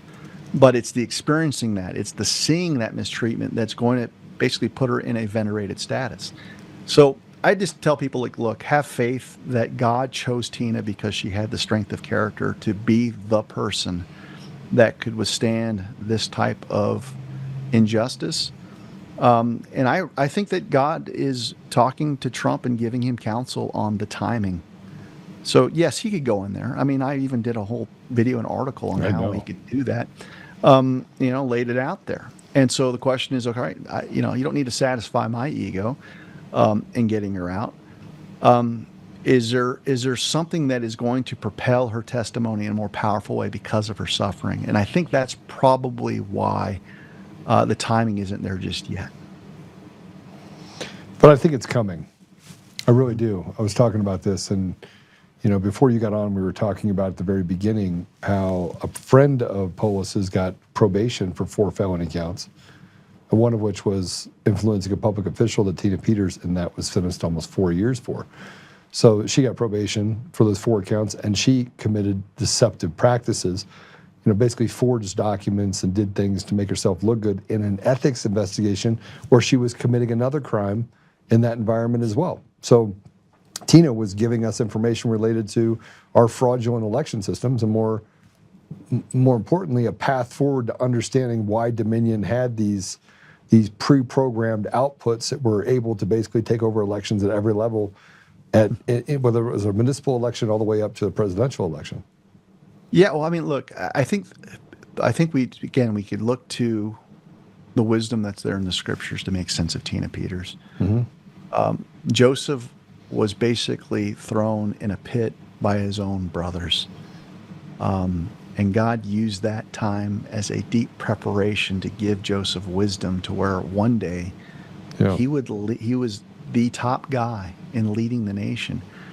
Tina Peters was thrown in the pit by her brothers and sisters, as in the defunct aspects of We the People.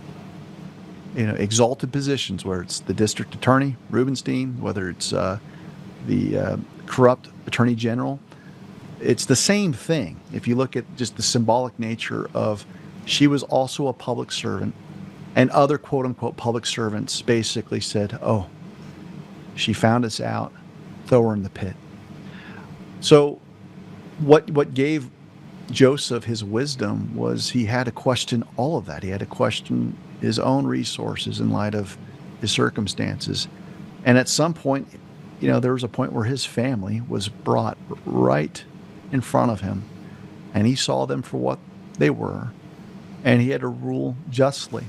I think that there's going to be an accounting where the Jenna Griswolds of the world, in some symbolic way, are going to have to acknowledge who Tina Peters was, and the truth that she represented it in such a way that the contrast will be so great that Tina's purpose isn't, just for us to remember her through the hellishness that she's been through.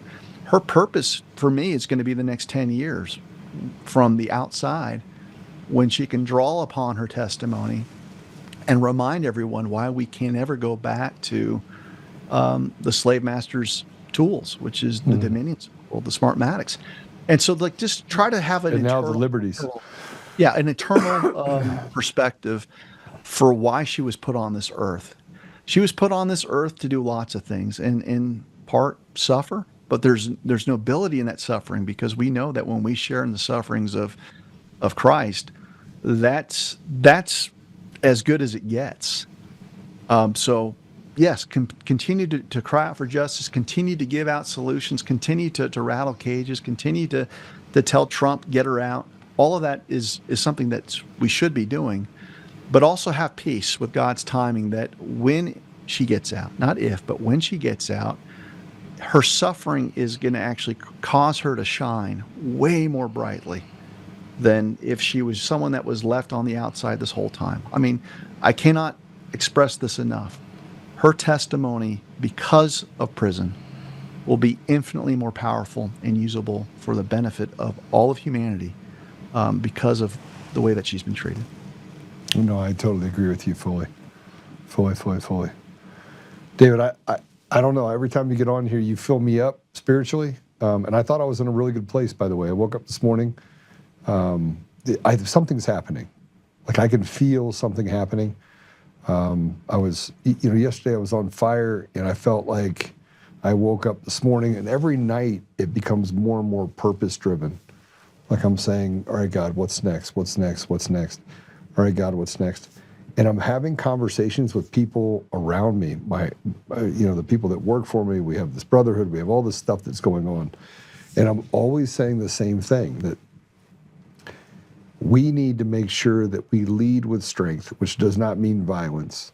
We never become the very thing that we're fighting against, and we become patient in taking our steps so that God can guide the steps. So each time we take a step, we may feel like we're only moving 6 feet at a time, but we have no idea if the window is 9 feet away. We have no idea. We just need to make sure that we continue to move in that direction and that we honor him in the process of doing that. Doesn't mean we're not going to screw up. Doesn't mean we're not going to, make mistakes, but to have enough grace for the people around us and recognize that it truly is not a Democrat versus Republican. It's good versus evil. It's the devil on one side, and it is the people on the other. I agree. So what's next? You coming to Colorado to see me here shortly? Come to say hi. If you build it, if you call me, I will come. You know that. I thought about coming out to you in New Mexico, just coming to see you. I would love that.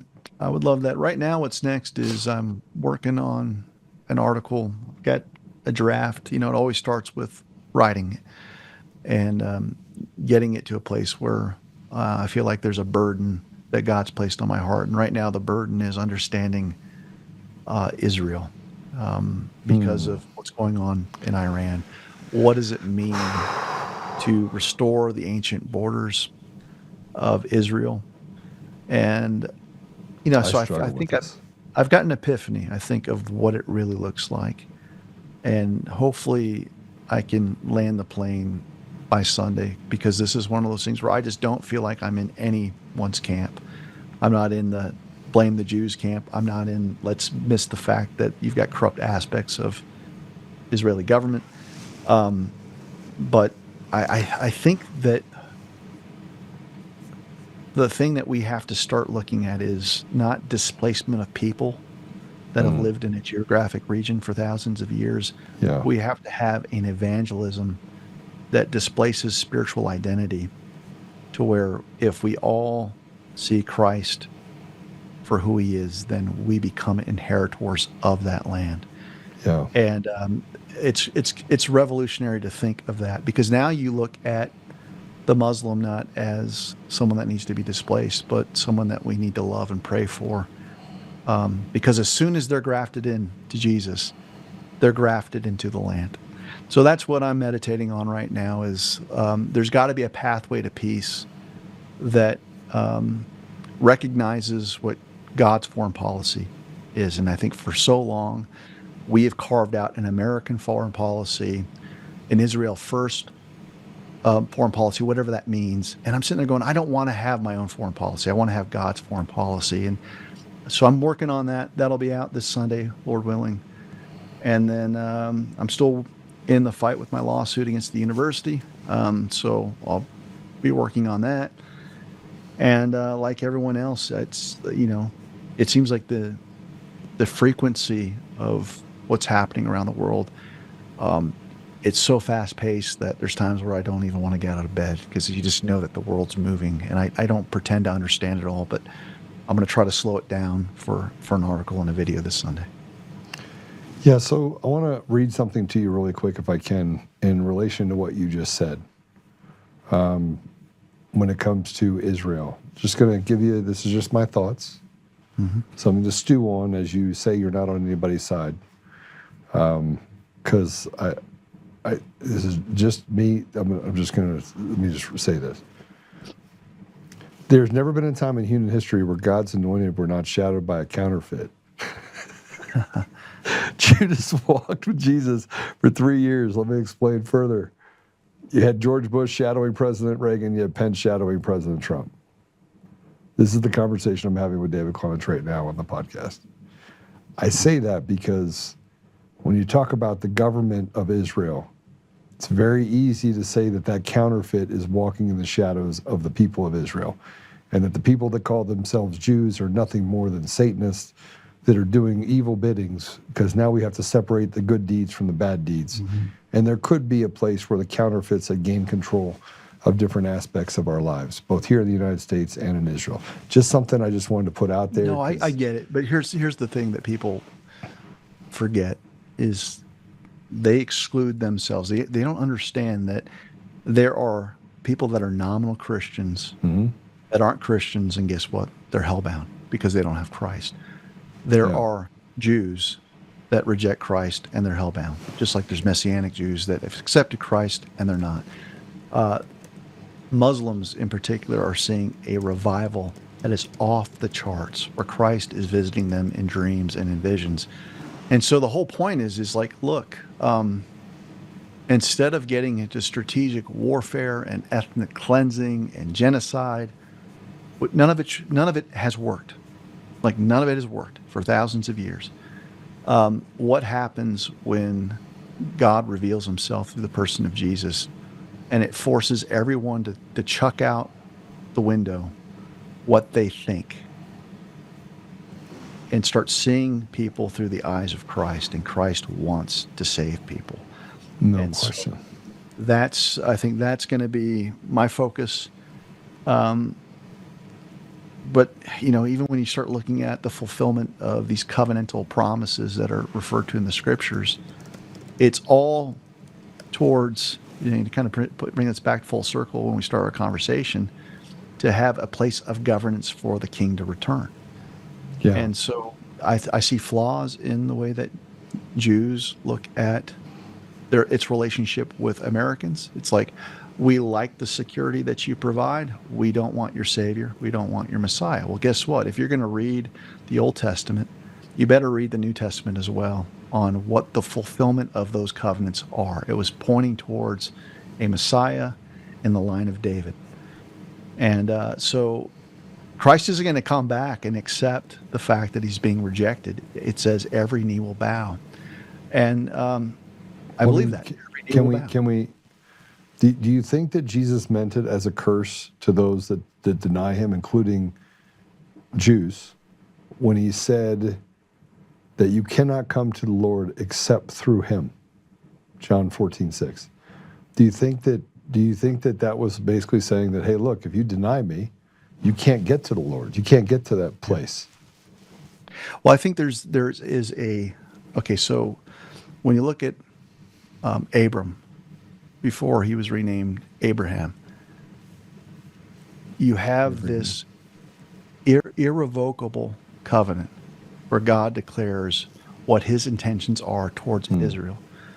Yet there are times where his creation, through disobedience, would lose access to blessing and to the land. And so to the degree that Israel has been displaced from a region, it's been through a rejection of God. And we know as Christians that God has more fully revealed himself through the Father, Son, and Holy Spirit. And so it makes sense to me why they haven't had an ability to inhabit land, because they basically said that's not our Savior. Well, God's got something to say about that.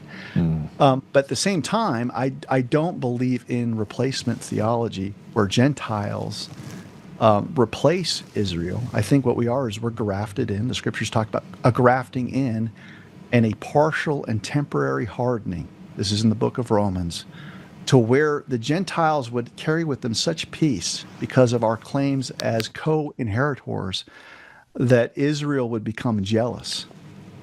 And so I see a fulfillment in a bringing them back into the fold. This is basically the story of the prodigal son that was given everything, and they squandered it, came back, And so what I'm seeing right now is kind of a modern day template of that. The Gentiles is like, we're doing everything right. We've accepted Christ. We've accepted the Messiah. And now we're going to begrudge our Jewish brothers, who was the older sibling that came back after being in the trough for so long, rejecting the Father, rejecting Christ. And that's not the heart of the Father. The Father wants to love the older sibling and the younger sibling. And so we both have different, I think, pride barriers, which is, can we receive our brother that rejected the Messiah? And can the prodigal son come back and have they done enough of their own walk in the world rejecting the Father? And so I think that's what's going on. There's something really, really biblical tied to that story. Okay, so that leads me to something else that I want to show you, because a friend of mine called me yesterday who is Muslim, and he was like, Joe, they don't speak for me. These clerics inside of these mosques don't speak for me. And he's a Muslim follower of Jesus. Mm-hmm. And I know many of them. Yeah. And he's like, Joe, I don't want to conquer anyone. I don't want to convert anyone to anything other than to follow Jesus. Like Isa al-Messiah, Jesus the Messiah. It's like that's who I want to follow. And he goes, I want to share a video with you. So he sent me this video, and he goes, my heart hurts, but this is what's happening. These are people in the Muslim world that are Muslim, that are rejecting the radical ideas of what these clerics are talking about, of capturing the Ilhan Omars, these radicals. And I think we have to start separating. We have to separate the radical bad Jews, synagogue of Satan, call them whatever you want, people that don't believe in God, the godless atheists, from those people who have a faith basis that are either Messianic Jews or they're not. Mm-hmm. So I want to share this with you. It's hard to watch. It's a hard video to watch. But what he's saying is that we are creating content like this that is showing the people, the clerics, that we have no, and they're doing it in Iran, by the way. They're knocking off the headgear of people that are, say that they're there, the clerics, that they can oppress these people any longer. But take a look at this. It's going to be hard to watch because it has to do with a child, but watch this. ليه بقى اللي عليه بتسمع كده؟ يعني مثل شو؟ قل لي انت شو بدك كرجل؟ كزوج شو بدك مزبوط؟ المفروض اللي عليه تسمعه. يعني شو بتقول لها؟ بدك تغسل، تنظف، تظبط البيت، تحضر لها مي سخنة. انجازي رجل. مجبورة تعملي هيدا الشيء. بس أنا صرت مرة إنه لازم أعمل هذا الشيء. وإذا ما كان بدك؟ ما فيها البنت تقول لا. نعم. ما فيها البنت تقول لا. قالت لا، المرأة شو بصير فيها؟ شو بيعملوا فيها؟ بيضربوها. ومشان ما يضربوها مجبورة تقول ايه؟ ايه. وإذا ضربها بدها تسكت لأنه ما عندها شهادة. جوزك شو اسمه؟ محمد، على اسم البابا. كنت تحبيه قبل الزواج؟ ما كنت بعرفه. ما كنت بتعرفي؟ لا. أنت شفتيه أول مرة؟ لما اجوا طلبوا إيدي. يعني أول مرة بتشوفيه نهار الخطبة؟ نهار شفته هو نهار الخطبة. شو كان ردة فعلك لما شفتيه؟ أول شيء بس كنت خايفة ومتلبكة. كنت فيك تغيري رأيك؟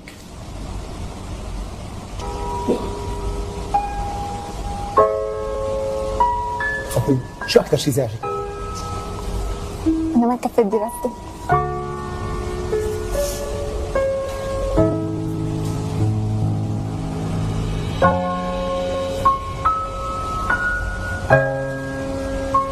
شو أصعب شيء عم تقطعي فيه اليوم؟ إني جوز بهالعمر. البابا شو قال لك؟ إنه هذا زوجك لازم تسمعي كلمته. كأنك بيت حماكي. ما فيك تقولي لا. بنت عمرها 13 سنة عم تتزوج، كنت خايفانة من شو؟ خايفانة من الجيزة. كنت بتعرفي لما بيخلص العرس شو بيصير بين الرجال ومرته؟ ايه. مين قال لك؟ المدام علمتنا كيف بيصير. بأي صف تعلمتي؟ الصف السادس. شو تعلمتي؟ الحيوانات بيجتمعوا مشان يجيبوا أولاد. وبتكبر يعني. بدك؟ نعم. كنت خايفانة كثير. وبلش العذاب. كنت بتفضلي تبقي مع الماما والبابا؟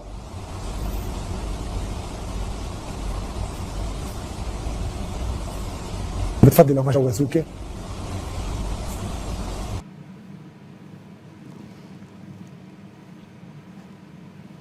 And we'll add the stuff over top when we put it. Somebody will read it into it.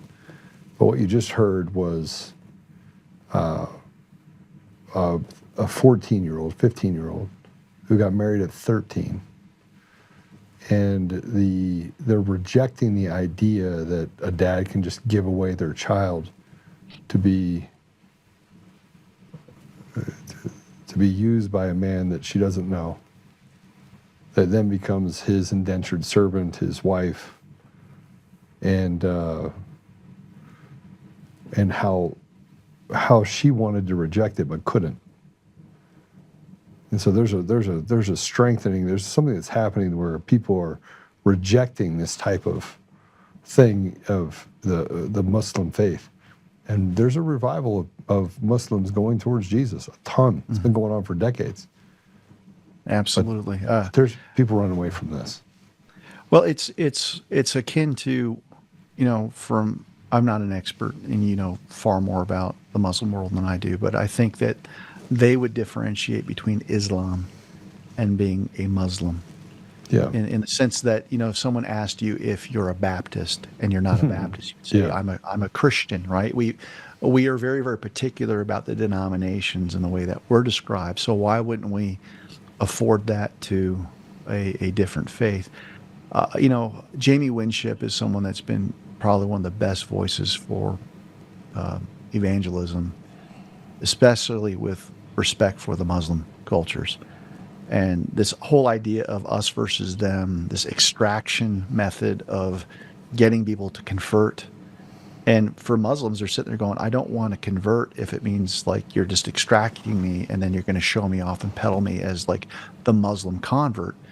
And one of the scriptures that he points to is Corinthians, where it recognizes that, because there are a lot of people that were new converts in the church in the New Testament that were leaving their husbands. And Paul was saying, don't leave your husband, even if he's not a believer. Slaves, don't leave your master, even though you have freedom in Christ. And it was the idea of you don't have to leave your world behind. You need to have your witness shine. So Christians should be very, very comfortable with the idea of Muslims that are walking with Christ, because that's what's going to transform the land. That gets back to the thesis of how do you get away from this ethnic cleansing, this battle along, what tribe you belong to, and allow people to change and transform their culture, because you've got a strong enough belief that Jesus is going to show up right before a Muslim as much as he showed up in your life or my life. Like, Jesus to me is big enough that he can do that.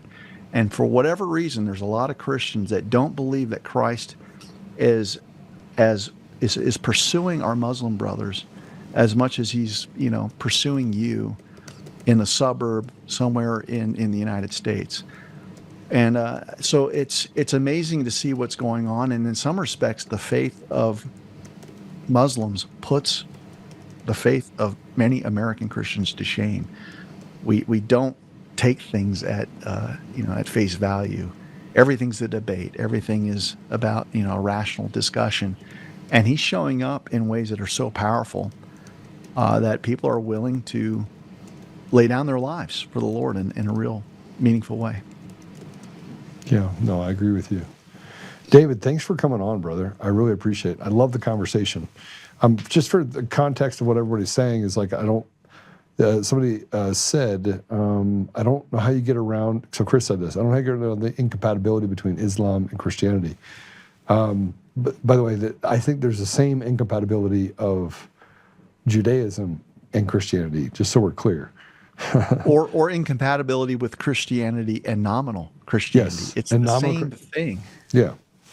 Right. So it's incompatible, but any position that where you do not bend the knee.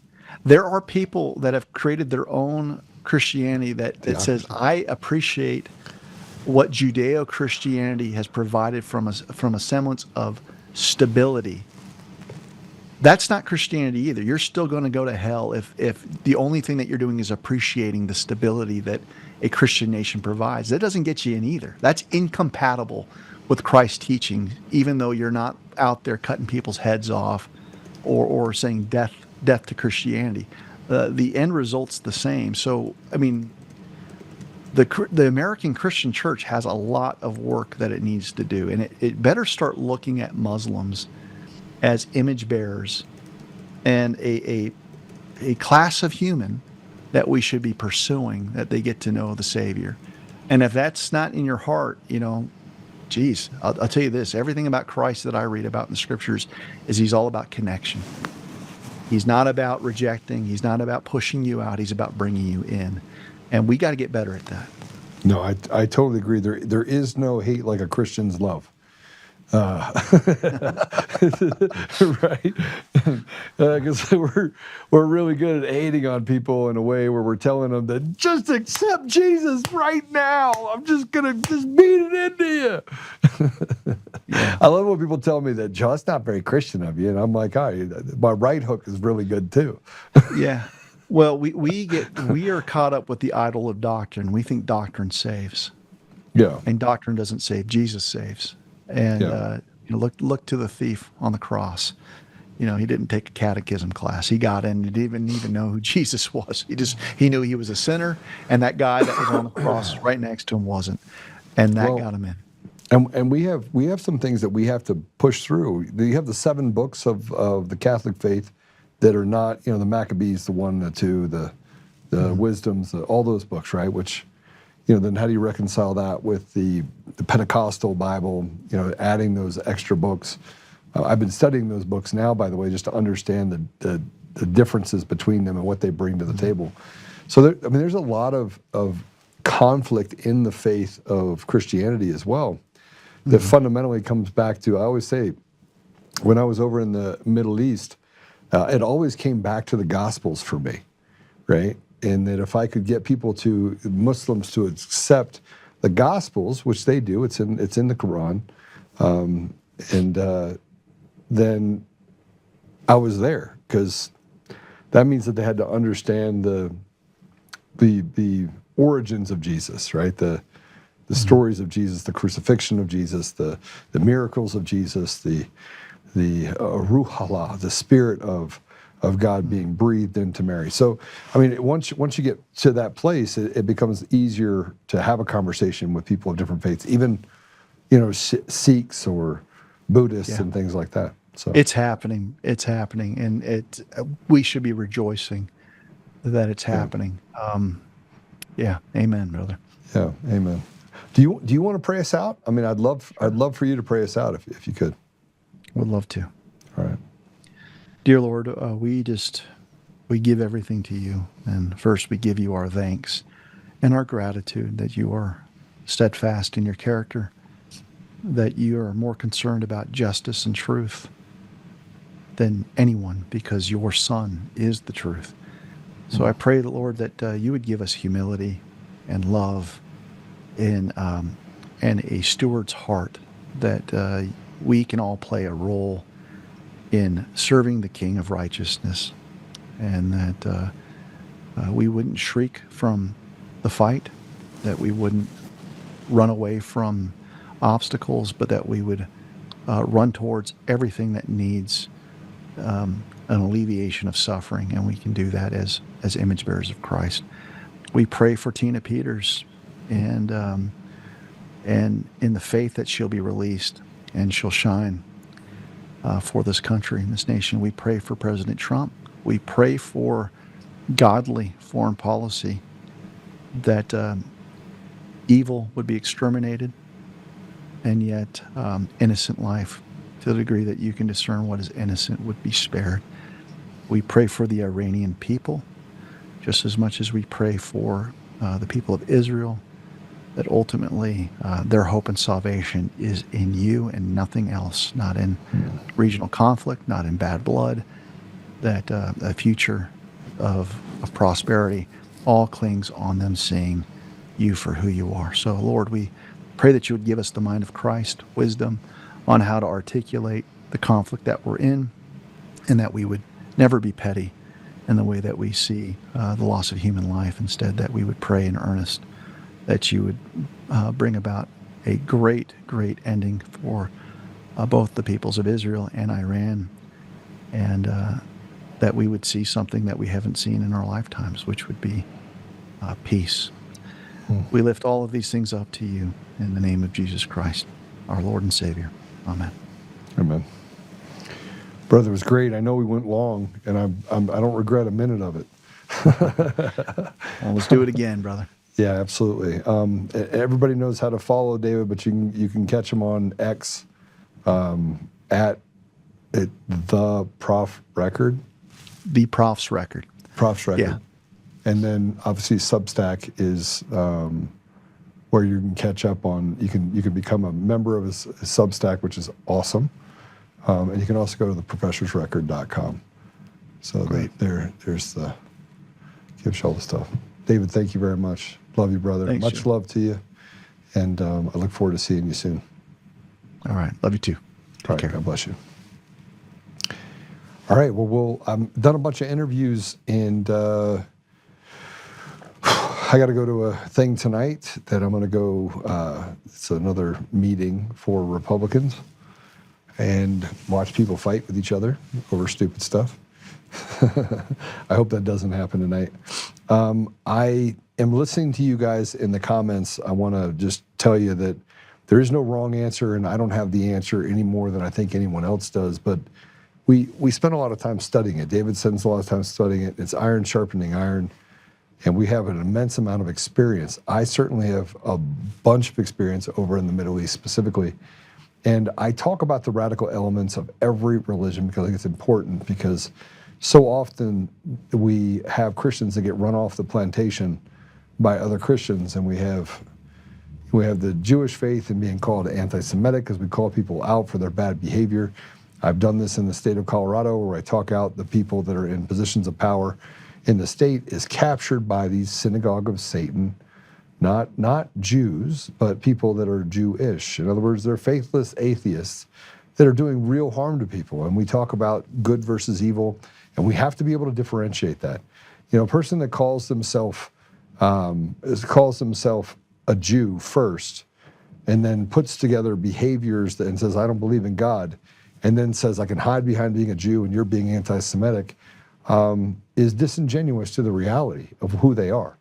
They're serving demonic means. They're promoting, as we talked about in the first part, the very thing, the very essence of this ridiculousness that we find ourselves debating on a regular basis. So I'm going to put out some stuff on Substack. I decided that I'm going to start putting more stuff out on Substack so you can hear videos and things that I'm going to be doing. Yeah, so look forward to that. Apple Podcasts, Google Podcasts, Spotify, Pandora, iHeartRadio, TuneIn, and more. Go to text 895, text freedom. Is it freedom? To 89517? Freedom. Text freedom to 89517 if you haven't gotten any text messages. And you can go to the website and sign up to get some stuff from us. I am going to set a thing up so that we have some Q&A, and you can join just a club where we can sit around and have conversations together. And I've got a couple of new sponsors that are coming on board, and I'm not going to change the format of what we do. We're going to do it 5 days a week. I'm going to incorporate Patrick more into what we're talking about when it comes to education.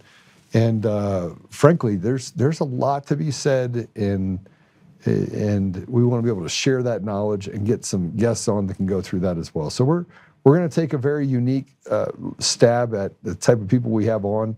I've got a guy that is getting ready to serve 15 years in prison. He was a gang member. Had a conversation with him day before yesterday. I'm going to have him on the show because he's deeply involved still in that dark tunnel. And you'd say, well, Joe, why would you bring that to us? It's super important to understand how people get to a place where they are, and then you can understand how really rotted and bad this apparatus of government is, and the fact that it steals people's ability to have opportunity and joy in the future. It's like a vampire. So anyway, some great stuff we're going to be having coming on. So I look forward to seeing you guys. God bless you, and have a great day. I'll see you guys tomorrow.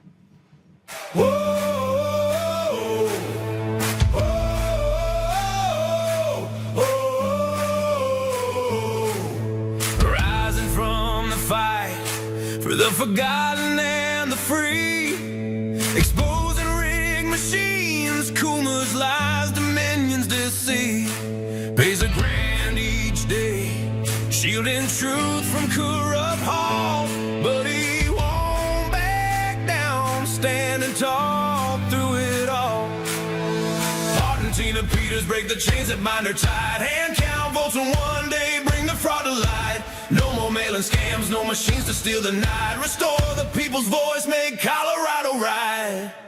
Governor Oltmann, lead us bold and true, badass for the have-nots, fighting through and through. Abolish property tax, cut the tolls away, shrink the bloated state, let the people have their say. It's our rally call, truth and freedom rise and watch the tyrants fall.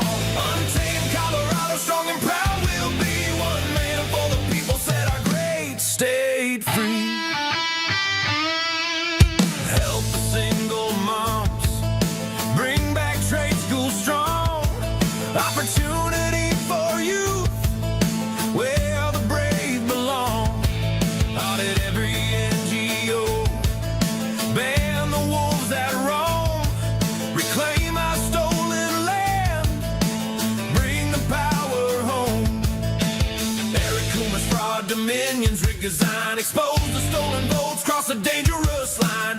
No more victimhood, no chains on you and me. He's running for governor for real liberty. Smash the fraud machine, pardon heroes jailed for the have-nots. Rising truth will never fail. One warrior defies the corrupt elite. Colorado reborn, strong on our feet. Governor Oltmann, lead us bold and true. Badass for the have-nots, fighting through and through. Abolish property tax, cut the tolls away, shrink the bloated state, let the people have the say. Governor Oltmann, it's our rally call, truth and freedom rise and watch the tyrants fall. Untamed Colorado, strong and proud, we'll be one man for the people, set our great state free.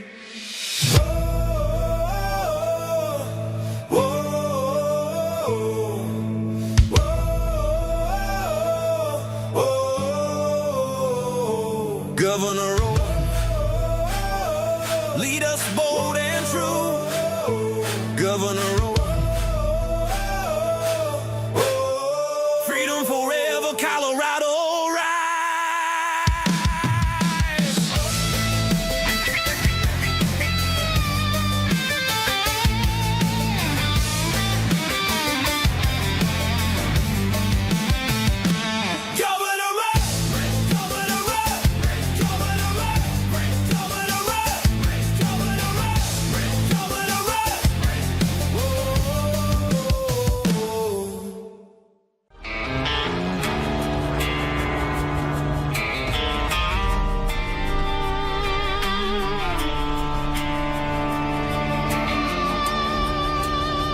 Rise up untamed, in the heart of the fight where the wild ones roam. Joe Oltmann's calling, bringing truth back home. From conservative daily to this untamed fire, we shatter the silence, lifting spirits high. No chains can hold us, no lies can prevail. Authentic and fearless on this rugged trail. Patriots gather under stars and stripes. Untamed nation, igniting the night. Untamed nation, let the truth roll out in this land of the free. Standing proud from sea to shining sea, we won't back down. Catch the fire, wear the crown. Untamed nation, it's our battle song, motivating hearts where the brave belong. Yeah, untamed and wild, forever strong. Play it again all night long.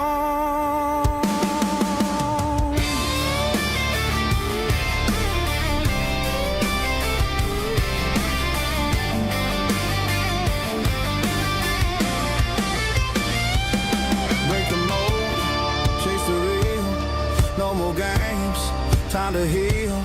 Joe's voice leads the untamed crew. Truth matters, through.